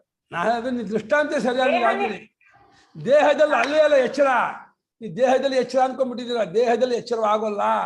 ಎಚ್ಚರದಲ್ಲಿ ದೇಹ ಇರೋದು, ಎಚ್ಚರದಲ್ಲಿ ಕಾಲದೇಶ ಇರೋದು, ಎಚ್ಚರದಲ್ಲಿ ಪ್ರಪಂಚ ಇರೋದು. ಎಚ್ಚರ ಅನ್ನೋದು ದೇಹಕ್ಕಿಂತಲೂ ಇಂದ್ರಿಯಕ್ಕಿಂತಲೂ ಪ್ರಪಂಚ ಇದಕ್ಕೆ ನಾಮರ್ಗೂ ದೊಡ್ಡದು. ಹಾಗಾದ್ರಿಂದ ಎಚ್ಚರದಲ್ಲಿ ಲಕ್ಷ್ಮಿ ಶ್ರೀಲಕ್ಷ್ಮಿ ಅವ್ರು ಒಂದ್ ಅಂಶ ಕರೆಕ್ಟ್ ಆಗಿ ಹೇಳ್ತಿದ್ದಾರೆ ಗುರುಗಳೇ. ಅವ್ರು ಏನ್ ಹೇಳ್ತಿದ್ದಾರೆ ಅಂದ್ರೆ, ಎಚ್ಚರದ ದೇಹ ಬುದ್ಧಿ ಮನಸ್ಸು, ಕನಸಿನ ದೇಹ ಬುದ್ಧಿ ಮನಸ್ಸು ಬೇರೆ ಬೇರೆ ಆದ್ರಿಂದ ಎಚ್ಚರದ ದೇಹ ಮನಸ್ಸಿಂದ ಕನಸಿನ ದೇಹ ಮನಸ್ಸು ಕಂಡಿದ್ದನ್ನ ಸುಳ್ಳು ಅಂತ ಹೇಳ್ತಾ ಇರೋದು ತಪ್ಪಲ್ವಾ ಅಂತ ಅವ್ರು ಹೇಳ್ತಾ ಇರೋದು ಅದನ್ನೇ. ತಪ್ಪೇ ಅದು. ಹೇಗೆ ನಿಮ್ಮ ದೇಹದ ಅನುಭವನು ನನ್ನ ದೇಹದ ಅನುಭವವನ್ನು ನಾನು ಹೇಗೆ ಕೂಡ್ಸೋಕ್ಕಾಗಲ್ವಾ? ಎಚ್ಚರ ಅನುಭವನು ಕನಸಿನ ಅನುಭವನು ಕೂಡ್ಸೋಕ್ಕಾಗಲ್ಲ. ಕರೆಕ್ಟ್. ಎಚ್ಚರದಲ್ಲೇ ಎಕ್ಸಾಂಪಲ್ ಕೊಡ್ಬೇಕಂದ್ರೆ ಹೀಗೆ ಹೊಟ್ಟೆ ನೋವ್ತಾ ಇದೆ ಅಂದ್ರೆ ನನಗ್ ಹೊಟ್ಟೆ ನೋವ್ತಾ ಇದೆ ಅಂತ ನಾನು ಕಂಪ್ಲೇಂಟ್ ಮಾಡಿದ್ರೆ ನೀವು ಹೊಟ್ಟೆ ನೋವು ನೀನ್ ಕಂಡೇ ಇಲ್ಲ, ನಿನಗೆ ಹೆಂಗ್ ಹೊಟ್ಟೆ ನೋವು ಬರಕ್ ಸಾಧ್ಯ ಅಂತ ಆರ್ಗ್ಯೂ ಮಾಡಿದ್ರೆ ಎಷ್ಟು ತಪ್ಪಾಗುತ್ತೋ, ನಾನ್ ಕಂಡಿಲ್ಲ ಹೊಟ್ಟೆ ನೋವು ಅದಕ್ಕೆ ಅದು ಸುಳ್ಳು ಅಂತ ಆರ್ಗ್ಯೂ ಮಾಡಿದ್ರೆ ಎಷ್ಟು ತಪ್ಪಾಗುತ್ತೋ ಇದು ಅಷ್ಟೇ ತಪ್ಪಲ್ಲ ಅಂತ ನಾನು ಕೇಳ್ತೇನೆ. ಯಾಕೆಂದ್ರೆ ದೇಹನೇ ವ್ಯತ್ಯಾಸ ಅಲ್ವಾ? ನಾವು ದೇಹ ಒಂದೇ ಅನ್ಕೊಂಡ್ಬಿಟ್ಟಿದೀವಿ. ಹೌದಮ್ಮ, ಕರೆಕ್ಟ್. ಗುರುಗಳು ಹೇಳ್ತಾ ಇದ್ದಾರೆ. ಹೌದೌದು, ನೀವು ದೇಹ ಅಷ್ಟೇ ಇಟ್ಕೊಂಡಿದ್ದೀರಾ. ಇಡೀ ಅವಸ್ಥೆಯೇ ಬೇರೆ ಬೇರೆ. ಅವಸ್ಥೆಯೇ ಅವರ ಇಂಡಿವಿಜುವಲ್ ಅಷ್ಟೇ ಅಲ್ಲ. ಎರಡು ಎಚ್ಚರದಲ್ಲಿ ಇಬ್ಬರಿಗೆ ಎಚ್ಚರವನ್ನೇ ಕೊಡ್ಸೋಕ್ಕಾಗಲ್ಲ. ನೀವು ಎಚ್ಚರವಾಗಿದ್ದೀವಿ, ನಾ ಎಚ್ಚರಾಗಿದ್ದೀವಿ ಅನ್ನೋದನ್ನೇ ಕೊಡ್ಸೋ. ನನ್ನ ಎಚ್ಚರದಲ್ಲಿ ನೀವೆಲ್ಲ ಸೇರಿ ಹೋಗೋದ್ರಿಂದ ನಿಮ್ಮ ಎಚ್ಚರ ನನ್ನ ಎಚ್ಚರ ಬಿಟ್ಟು ಒಂದು ಎಚ್ಚರ ಇಲ್ಲ. ನನ್ನ ಎಚ್ಚರದಲ್ಲೇ ನೀವು, ನಿಮ್ಮ ಎಚ್ಚರ, ನಿಮ್ಮ ಬುದ್ಧಿ, ನಿಮ್ಮ ಮನಸ್ಸು, ನಿಮ್ಮ ವ್ಯವಹಾರ ಎಲ್ಲ ನನ್ನ ಎಚ್ಚರದಲ್ಲಿ ಸೇರಿ ಹೋಗೋದ್ರಿಂದ ನನ್ನ ಎಚ್ಚರಕ್ಕೆ ಬೌಂಡ್ರಿ ಹಾಕಕ್ಕಾಗೋದಿಲ್ಲ. ಇಲ್ಲಿ ಮುಗಿತು ನನ್ನ ಎಚ್ಚರ ಮಾಡೋಕ್ಕೆ ಆಗಲ್ಲ. ಎಷ್ಟು ಚೆನ್ನಾಗಿ ನೋಡಿ. ಯಾಕೆ ಏನು ಜಾಗ್ರತ್ ಬೋಧಾಪೇಕ್ಷಂ ಒಂದು ಎಚ್ಚರದ ಅರಿವಿನ ಅಪೇಕ್ಷಿಸಿಕೊಂಡು ಸ್ವಪ್ನದಲ್ಲಿ ಕಂಡ ಸುಳ್ಳು ಅಂತ ನಾವಂತ ಇದೀವಿ ಹೊರತು ಸ್ವಪ್ನದಲ್ಲಿ ಕಂಡ ಸ್ವಪ್ನಕ್ಕಾಗಲು ಸುಳ್ಳು ಯಾರಿಗೂ ಅನುಭವ ಆಗಲಿಲ್ಲ. ಎಷ್ಟು ಕ್ಲಿಯರ್ ಬರೆದಿದೆ ನೋಡಿ ಶಂಕರಾಚಾರ್ಯರು. ಜಾಗ್ರತ್ ಬೋಧಾಪೇಕ್ಷಂ ಯಾವುದೋ ಅವನಂದಿದ್ದು ಸ್ವಪ್ನೇ ದೃಷ್ಟಾಹ ಪ್ರತಿಬುದ್ಧಸ್ಯ ಅನುತಾ ಭವಂತಿ ಇದನ್ನೆಲ್ಲ. ಸ್ವಪ್ನದಲ್ಲಿ ಕಂಡದ್ದಲ್ಲ ಎಚ್ಚರದ ಸುಳ್ಳಾಗತ್ತೆ ಅಂತಂದ್ರೆ ಹೌದು ಕಣಯ್ಯ, ಆ ಸುಳ್ಳು ಅಂತ ಅಂತಾ ಇರೋದು ಎಚ್ಚರದ ಅರಿವಿನ ಅಪೇಕ್ಷೆಯಿಂದ ಹೇಳಿದ್ದೇ ಹೊರತು ಅಲ್ಲಿನ ಅನುಭವ ಅಲ್ಲ ಅದು. ಇಲ್ಲಿ ಹೇಗೆ ಇದು ಸತ್ಯವೋ ಅಲ್ಲಿ ಹಾಗೆ ಸತ್ಯ, ಇಲ್ಲಿ ಹೇಗೆ ಅದಿಲ್ಲವೋ ಅಲ್ಲಿ ಇದು ಇಲ್ಲ. ಎರಡೂ ವ್ಯಭಿಚರಿತವಾಗ್ತಾ ಇದೆ, ಬಿಟ್ಟು ಹೋಗ್ತಾ ಇದೆ. ಆತ್ಮನ ಮಾತ್ರ ಎರಡಕ್ಕೂ ಸಮಾನವಾಗಿದ್ದಾನೆ. ಹಾಗಾಗಿ ಆತ್ಮನೊಬ್ಬನೇ ಸತ್ಯ, ಅವಸ್ಥೆಗಳು ತೋರಿ ಹಾರುವಂಥವುಗಳು, ಆತ್ಮನ ಬಿಟ್ಟು ಅವಸ್ಥೆಗಳಿಲ್ಲ, ಆತ್ಮನೇ ಅವಸ್ಥೆಯಾಗಿ ತೋರ್ತಾ ಇದ್ದಾರೆ. ಆತ್ಮನನ್ನೇ ತಪ್ಪಾದಾಗ ಅವಸ್ಥೆ ತೋರುತ್ತೆ ಹೊರತು ನಿಜವಾಗ ಆತ್ಮನಿಗಿಂತ ಬೇರೆ ಏನೂ ಇಲ್ಲ. ಆತ್ಮನಿಗೆ ಮಾತ್ರ ಅವಸ್ಥೆಯ ಸಂಬಂಧವಿಲ್ಲ, ವಿಶೇಷವೂ ಇಲ್ಲ, ನಾಮರೂಪವೂ ಇಲ್ಲ, ಕಾರ್ಯಕಾರಣವೂ ಇಲ್ಲ, ಸರ್ವದಾ ನಿರ್ವಿಶೇಷ ಅನ್ನೋದು ಒಂದು ವಿಶೇಷ ಅಲ್ಲ. ಈ ವಿಶೇಷವಿಲ್ಲ ಅನ್ನೋದು ನಿರ್ವಿಶೇಷ ಅಂದ್ರೆ ಹೊರತು ನಿರ್ವಿಶೇಷ ಅದು ವಿಶೇಷ ಅನ್ಕೋಬೇಡಿ. ಜಾಗ್ರದ್ಬೋಧ ನ ಸ್ವತಃ ತಥಾ ಸ್ವಪ್ನಬೋಧಾಪೇಕ್ಷಂಚ ಜಾಗ್ರದ್ವಿಷಯ ಅನೃತತ್ವ ನ ಸ್ವತಃ. ತಥಾ ಸ್ವಪ್ನಬೋಧಾಪೇಕ್ಷಂಚ ಜಾಗ್ರದ್ವಿಷಯ ಅನೃತತ್ವಂ. ಜಾಗ್ರದ್ವಿಷಯ ಅನೃತತ್ವಂ ನ ಸ್ವತಃ. ನೋಡಿ ಹೆಂಗ ಭಾಷಿಕಾರರು ಜಾಗ್ರದ್ವಿಷಯದ ಅನೃತತ್ವ ಸ್ವಪ್ನಬೋಧಾಪೇಕ್ಷ ಅಂದ್ರು. ನಮ್ಗೆ ಯಾರಿಗೂ ಹಾಗೆ ಅನಿಸೇ ಇಲ್ವಲ್ಲ, ಕನಸಿನಲ್ಲಿ ಎಚ್ಚರ ಸುಳ್ಳು ಅಂತ ನಮ್ಗೆ ಅನಿಸೇ ಇಲ್ವಲ್ಲ. ಎಚ್ಚರದಲ್ಲಿ ಕನಸು ಸುಳ್ಳು ಅಂತ ಅನ್ಸುತ್ತೆ, ಕನಸಿನಲ್ಲಿ ಎಚ್ಚರ ಸುಳ್ಳು ಅಂತ ಅನ್ಸಲ್ವಲ್ಲ ಅಂತ ಅಂತೀವಿ. ಈ ವಾಕ್ಯವೇ ತಪ್ಪು. ಯಾಕೆ ಹೇಳಿ? ಎಚ್ಚರ ಇಸ್ಕೊಟ್ಟು ಸತ್ಯ, ಕನಸ ಇಸ್ಕೊಟ್ಟು ಸುಳ್ಳು ಇಟ್ಕೊಂಡ್ಬಿಟ್ಟಿದೀವಿ. ಹಾಗಾಗಿ ಸುಳ್ಳಲ್ಲಿ ಸತ್ಯ ಯಾಕೆ ಸುಳ್ಳಾಗತ್ತೆ? ಕನಸು ಅಂದ್ರೆ ಸುಳ್ಳು, ಸುಳ್ಳಲ್ಲಿ ಎಚ್ಚರ ಅಂದ್ರೆ ನಿಜ, ಸುಳ್ಳಲ್ಲಿ ನಿಜ ಸುಳ್ಳಾಗಲ್ಲಪ್ಪ ಅಲ್ವಾ? ಎಚ್ಚರ ಅಂದ್ರೆ ಸತ್ಯ ಅಂತ ಇಟ್ಕೊಂಡಿದೀವಿ, ಸತ್ಯದಲ್ಲಿ ಕನಸು ಅಂದ್ರೆ ಸುಳ್ಳಾಗತ್ತೆ, ಖಂಡಿತವಾಗತ್ತೆ. ಕನಸು ಅನ್ನೋದು ಸುಳ್ಳು ಅಂತ ಮಾಡ್ಕೊಂಡಿರೋದ್ರಿಂದ, ಎಚ್ಚರ ಅಂದ್ರೆ ಸತ್ಯ ಅಂತ ಮಾಡ್ಕೊಂಡಿದ್ರಿಂದ, ಸತ್ಯ ಅಂತ ಮಾಡ್ಕೊಂಡದ್ದು ಸುಳ್ಳಲ್ಲ ಅನೃತವಾಗೋದೇ ಇಲ್ಲ. ಆದ್ರಿಂದ ಕನಸಿನಲ್ಲಿ ಎಚ್ಚರ ಸುಳ್ಳಾಗೋದಿಲ್ವಲ್ಲ ಅನ್ನೋ ಪ್ರಶ್ನೆಯೇ ತಪ್ಪು. ಮೊದಲೇ ಒಂದು. ಎರಡನೇದಾಗಿ ಕನಸು ಅಂತ ಆ ಕಾಲದಲ್ಲಿ ಇರುವುದೇ ಇಲ್ಲವಾದ್ದರಿಂದ, ಕನಸು ಅನ್ನೋದು ಅಲ್ಲವೇ ಅಲ್ಲವಾದ್ದರಿಂದ, ಇಲ್ಲಿ ಬಂದಾಗ ಹೆಸರು ಕೊಟ್ಟದ್ದಾದ್ದರಿಂದ ನಿಜವಾಗಿ ಸುಳ್ಳಾಗ್ತಾ ಇರೋದು ಎಚ್ಚರವೇ. ಎಚ್ಚರ ಅಂತ ಅನುಭವಿಸಿದ್ದಾದ ಅವಸ್ಥೆಯೇ ಸುಳ್ಳಾಗ್ತಾ ಇದೆಯೇ ಹೊರತು ಕನಸು ಸುಳ್ಳಾಗ್ತಾ ಇಲ್ಲ. ಇವನು ಕನಸು ಇವನು ಅದಕ್ಕೆ ನಾಮಕರಣ ಮಾಡಿ ಕನಸುಳ್ಳು ಅಂತ ಇದ್ದಾನೆ ಹೊರತು ಅನುಭವ ಕಾಲದಲ್ಲಿ ಎಚ್ಚರ ಅಂತ ಅನುಭವ ಆದಾಗ ಎಚ್ಚರ ಅಂತ ಅನುಭವಿಸಿದ್ದಾದ ಅವಸ್ಥೆಯೇ ಸುಳ್ಳಾಗ್ತಾ ಇದೆಯೇ ಹೊರತು ಕನಸು ಸುಳ್ಳಾಗ್ತಾನೇ ಇಲ್ಲ. ಆಯ್ನ ಎಚ್ಚರ ಎಲ್ಲಿ ಸುಳ್ಳಾಗತ್ತೆ ಅನ್ನೋ ಪ್ರಶ್ನೆ ಅರ್ಥ ಇಲ್ಲದ ಪ್ರಶ್ನೆ. ಸುಳ್ಳಾಗ್ತಾ ಇರೋದು ಎಚ್ಚರವೇ. ಆದ್ರಿಂದ ಇನ್ನೇನು ಭಾಷೆಗಳು ಏನ್ ಮಾಡ್ರು? ಸ್ವಪ್ನಬೋಧಾಪೇಕ್ಷಂ, ಸ್ವಪ್ನದ ಅರಿವಿಗೆ ಅಪೇಕ್ಷಿಸಿಕೊಂಡು ಜಾಗೃತ ವಿಷಯಗಳ ಅನೃತತ್ವ ಇದೆಯಲ್ಲ, ಅಂದ್ರೆ ಅಲ್ಲಿ ವ್ಯಭಿಚರಿತವಾಗಿರುತ್ತೆ. ಭಾಷಿಕಾರ ಏನು ಅನ್ಕೊಂಡಿದ್ದಾರೆ? ಅನೃತತ್ವಕ್ಕೆ ಬಿಟ್ಟೋಗೋದನ್ನೇ ಸುಳ್ಳು ತಂದ್ಕೊಂಡಿದ್ದಾರೆ ಹೊರತು ಸುಳ್ಳು ಅಂತ ಗೊತ್ತಾಗೋದು ಅಂತ ಇಟ್ಕೊಂಡಿಲ್ಲ. ಇಲ್ಲಿ ಹೇಗೆ ಕನಸು ಸುಳ್ಳು ಅಂತ ಗೊತ್ತಾಗತ್ತೆ ನಾವು ಇಟ್ಕೊಂಡು ಕನಸು ಸುಳ್ಳು ಅಂತೀವೋ, ಹಾಗೆ ಸ್ವಪ್ನದಲ್ಲಿ ಎಚ್ಚರ ಸುಳ್ಳು ಅಂತ ಗೊತ್ತಾಗತ್ತೆ ಅಂತ ಇಟ್ಕೊಂಡು ಸುಳ್ಳು ಅಂತ ಇಲ್ಲ. ಸ್ವಪ್ನವಿದ್ದಾಗ ಎಚ್ಚರವಿರೋಲ್ಲ ಅನ್ನೋದೇ ಸಾಕು ಸ್ವಪ್ನ ಜಾಗೃತಿ ಅನೃತತ್ವಕ್ಕೆ. ಇನ್ನೇನು ಬೇರೆ ಯುಕ್ತಿ ಬೇಕಿಲ್ಲ. ಸ್ವಪ್ನವಿದ್ದಾಗ ಜಾಗೃತಿ ಇರುತ್ತೋ, ಸ್ವಪ್ನ ಜಾಗೃತಿ ಒಟ್ಟಿಗೆ ಎರಡನ್ನೂ ಅನುಭವಿಸೋಕ್ಕಾಗತ್ತೋ ಅಂದಮೇಲೆ ಆಯ್ತು, ಎರಡೂ ಅನೃತವೇ. ಬಹಳ ಒಂದು ಕಗ್ಗಂಟು ಇವು. ಅವತ್ತಿನ ಮೃಸಕ್ಷೇಮ ಬಿಡಲ್ಲ ಇವಳು. ಅವರು ಕನಸಿನಲ್ಲಿ ಇದಾಗತ್ತೆ ಕಣ್ರಿ, ಅಲ್ಲಿ ಎಚ್ಚರದ ಎಫೆಕ್ಟ್ ಆಗತ್ತೆ, ಎಚ್ಚರ ಕನಸು ಎಫೆಕ್ಟ್ ಆಗಲ್ವಲ್ಲ. ನಡುಕ ಗಿಡಕ ಆದ್ರೆ ಎಚ್ಚರದಲ್ಲೂ ಅದು ಅನುವೃತವಾಗತ್ತೆ. ನಡುಕ ಆಗಿದ್ದು ಅದು ಹೆಂಗೆ ಆ ಮನಸ್ಸು ಬೇರೆ ಅಂತೀರಾ? ಅದು ಇದನ್ನ ರೀಕರೆಕ್ಟ್ ಮಾಡ್ಕೊಳ್ತಾ ಇದೆ. ನಮ್ಮ ಅಣ್ಣ ಹೇಳಿದ ಭ್ರಾಂತಿ, ಎಚ್ಚರ ಬುದ್ಧಿ ಮಾಡ್ಕೊಳ್ತಾ ಭ್ರಾಂತಿ ಹೊರತು ರೀಕರೆಕ್ಟ್ ಆಗಿದೆ ಅನ್ನೋದು ಅನುಭವ ಅಲ್ಲ ಅಂತ. ಯಾಕಂದ್ರೆ ಅವಸ್ಥೆಯೇ ಬಿಟ್ಟೋದ್ಮೇಲೆ ಅದರ ಅನುಭವ ಆಯ್ತು ಅನ್ನೋದು ಎಫೆಕ್ಟ್ ಕಾಣುತ್ತಲ್ಲ ಗುರುಗಳೇ, ಅನುಭವ ಆಗಿಲ್ಲ ಅಂದ್ರೆ ಜಗತ್ ಕಾಣುತ್ತಾ? ಎಫೆಕ್ಟ್ ಕಾಣುತ್ತೆ. ಎಚ್ಚರ ಬುದ್ಧಿ ಹೇಳ್ತಾ ಇರೋ ಮೋಸ ಅದು. ಇಲ್ಲಪ್ಪ, ಮೋಸ ಸ್ವಪ್ನ ಬುದ್ಧಿಗೆ ಎಫೆಕ್ಟ್ ಕಾಣ್ತಾ? ಈ ಎಫೆಕ್ಟ್ ಸ್ವಪ್ನ ಬುದ್ಧಿ ಖಂಡಿತ ಎಫೆಕ್ಟ್ ಜಾಗೃತ ಬುದ್ಧಿಗೆ ಖಂಡಿತ ಎಫೆಕ್ಟ್. ಸ್ವಪ್ನದಲ್ಲೂ ಕಾಣಿಸಿತ್ತು ಅದ್ರ ಎಫೆಕ್ಟ್. ಆ ಮಲ್ಕೊಂಡಿರೋ ಆ ಎಫೆಕ್ಟ್ ಯಾವ ಬುದ್ಧಿ ಅಮ್ಮ? ಆ ಎಫೆಕ್ಟ್ ಕಾಣ್ತಾ ಇರೋ ಯಾವ ಬುದ್ಧಿಗೆ? ಅದ್ ಹೇಳಿ. ಆ ಎಫೆಕ್ಟ್ ಅಂತ ಕಂಡ್ಕೊಂಡು ಎಫೆಕ್ಟ್ ಕಂಡದ್ದು ಸ್ವಪ್ನ ಬುದ್ಧಿಗೋ ಜಾಗೃತ ಬುದ್ಧಿಗೋ? ಗುರುಗಳೇ ಒಂದೇ ಒಂದ್ ನಿಮಿಷ. ಇವಾಗ ಕನಸಿನಲ್ಲಿ ನಿಮ್ಗೆ ಹಾವು ಬಂತು, ಹುಲಿ ಬಂತು, ಭಯ ಆಯ್ತು ಅಲ್ವಾ? ಅದು ಆ ಪ್ರಮಾತೃಗೆ ಭಯ ಆಯ್ತು. ಹೌದು. ಈ ಮಲ್ಕೊಂಡಿರೋದು ದೇಹ ಬೇರೆ ಪ್ರಮಾತೃ ಅಲ್ವಾ? ಕರೆಕ್ಟ್. ಆ ದೇಹ ಬೆವರ್ತು ಅಥವಾ ನಡಕ್ತು. ಆಯ್ತು. ಇದೇ ಪ್ರಶ್ನೆ ಕನಸಿನಲ್ಲೂ ಇನ್ನೊಂದು ಕನಸಾಗತ್ತಲ್ಲ. ಅಲ್ಲಿ ಒಂದು ಹಾವು ಒಂದು ಹುಲಿ ಕಂಡಾಗ ಭಯ ಆಗಿದ್ದು ಅಲ್ಲಿ ಹೆಚ್ಚಾಗಿ ಕನಸಾಗತ್ತಲ್ಲ, ಅಲ್ಲೂ ಎಫೆಕ್ಟ್ ಅನುವೃತವಾಗತ್ತೆ. ಅವಾಗ ಹೇಳ್ತೀರಾ? ಕನಸಿನೊಳಗೆ ಕನಸಾಗತ್ತಲ್ಲ, ಕನಸಿನೊಳಗೆ ಕನಸಾದಾಗ ಆ ಕನಸಿನಲ್ಲಿ ಹಾವು ಹುಲಿ ಕಂಡು ಅದರ ನಡುಕ ಈ ಕನಸಿಗೆ ಮೊದಲೇ ಕನಸಿಗೆ ಬಂದ್ರೆ ಅದು ಅನುವೃತವಾಯ್ತು ಅಂತೀರಾ ನೀವು? ಅದು ತಾನೇ ಹೇಗೆ? ಅದು ಬುದ್ಧಿ ಎರಡು ಪ್ರಮಾತ್ರ. ಇದು ಬುದ್ಧಿ ಮಾಡ್ತಾ ಇರೋ ಮೋಸವೇ ಹೊರತು ನಿಜವಾಗಿ ಪ್ರಮಾದ ಮೋಸ ಅಂತ ಅನ್ನಕ್ಕೆ ಅದು ಎಫೆಕ್ಟ್ ಇಲ್ಲದೆ ಹೋದ್ರೆ ಮೋಸ ಅಂತ ಹೇಳ್ಬೋದು. ನಡಕ್ತಿರುತ್ತೆ ಇಲ್ಲ ಬೆವರಿರುತ್ತೆ, ಆ ಎಫೆಕ್ಟ್ ಇದೆಯಲ್ಲ ಅದನ್ನ ಮೋಸ ಅಂತ ಹೇಳಕ್ ಆಗಲ್ಲ. ಕರೆಕ್ಟ್. ನಾ ಹೇಳ್ತೀನಿ ಕೇಳಿ, ಬೆವರಿರುತ್ತೆ ನಡುಕ ಇರುತ್ತೆ ಅನ್ನೋದು ಸಾಕ್ಷಿಯೇ ಈ ಪ್ರಮಾತ್ರ ವೇಷದಿಂದ ಅಭಿಮಾನ ಪಟ್ಕೊಂಡು ಒದ್ದಾಡ್ತಾ ಇದೆ ಈ ಪ್ರಮಾತ್ರ. ಇವಾಗ ಈ ಪ್ರಮಾತ್ರ ಹೋಗಿದೆ ಅಂತ ಅರ್ಥ ಅಲ್ಲ, ಈ ಪ್ರಮಾತ್ರ ಈ ಮನಸ್ಸು ಹೋಗಿದೆ ಅಂತ ಅರ್ಥ ಅಲ್ಲ. ಸಾಕ್ಷಿ ಎರಡು ಅವಸ್ಥೆಗೂ ಒಬ್ಬನೇ.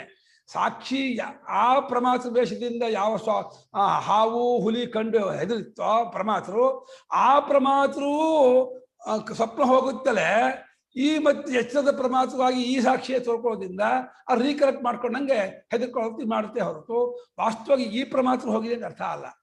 ಅದಕ್ಕೆ ಇನ್ನೊಂಥರ ಉತ್ತರ ಕೊಡ್ಬೋದಲ್ವಾ? ಎಚ್ಚರದ ಪ್ರಮಾತೃ ಕನಸನ್ನ ವಿಶ್ಲೇಷಣೆ ಮಾಡ್ತಾ ಇದ್ದಾನೆ, ನನಗೆ ಈ ಕನಸು ಬಿತ್ತು ಅಂತ. ಅಂದ್ರೆ ಎಚ್ಚರದಲ್ಲಿ ನನಗೆ ಕನಸು ಬಿತ್ತು, ಕನಸಿನಲ್ಲಿ ನನಗೆ ಹುಲಿ ಕಂಡು ಭಯ ಆಗಿತ್ತು, ಈಗ ಆ ಭಯ ಇದೆ, ಇದಿಷ್ಟು ಎಚ್ಚರದ ಪ್ರತ್ಯಯವೇ. ಹೌದು, ಅದನ್ನೇ ಹೇಳ್ತಾ ನಾನು. ಕನಸಿನಲ್ಲ ಅಲ್ವೇ ಇಲ್ಲ, ಕನಸು ಎಚ್ಚರ ಪ್ರತ್ಯವಾಗಿ ಯಾಕೆ ನಡುಕ ಯಾಕಬೇಕು? ಬರೀ ಪ್ರತ್ಯಯ ಮಾತ್ರ ನಡುಕ ಆಗ್ಬೇಕನ್ನೋ? ಇದು ಹುಲಿ ಪ್ರತ್ಯಯ ಮಾತ್ರ ನಡುಕ ಆಗಲ್ಲಪ್ಪ.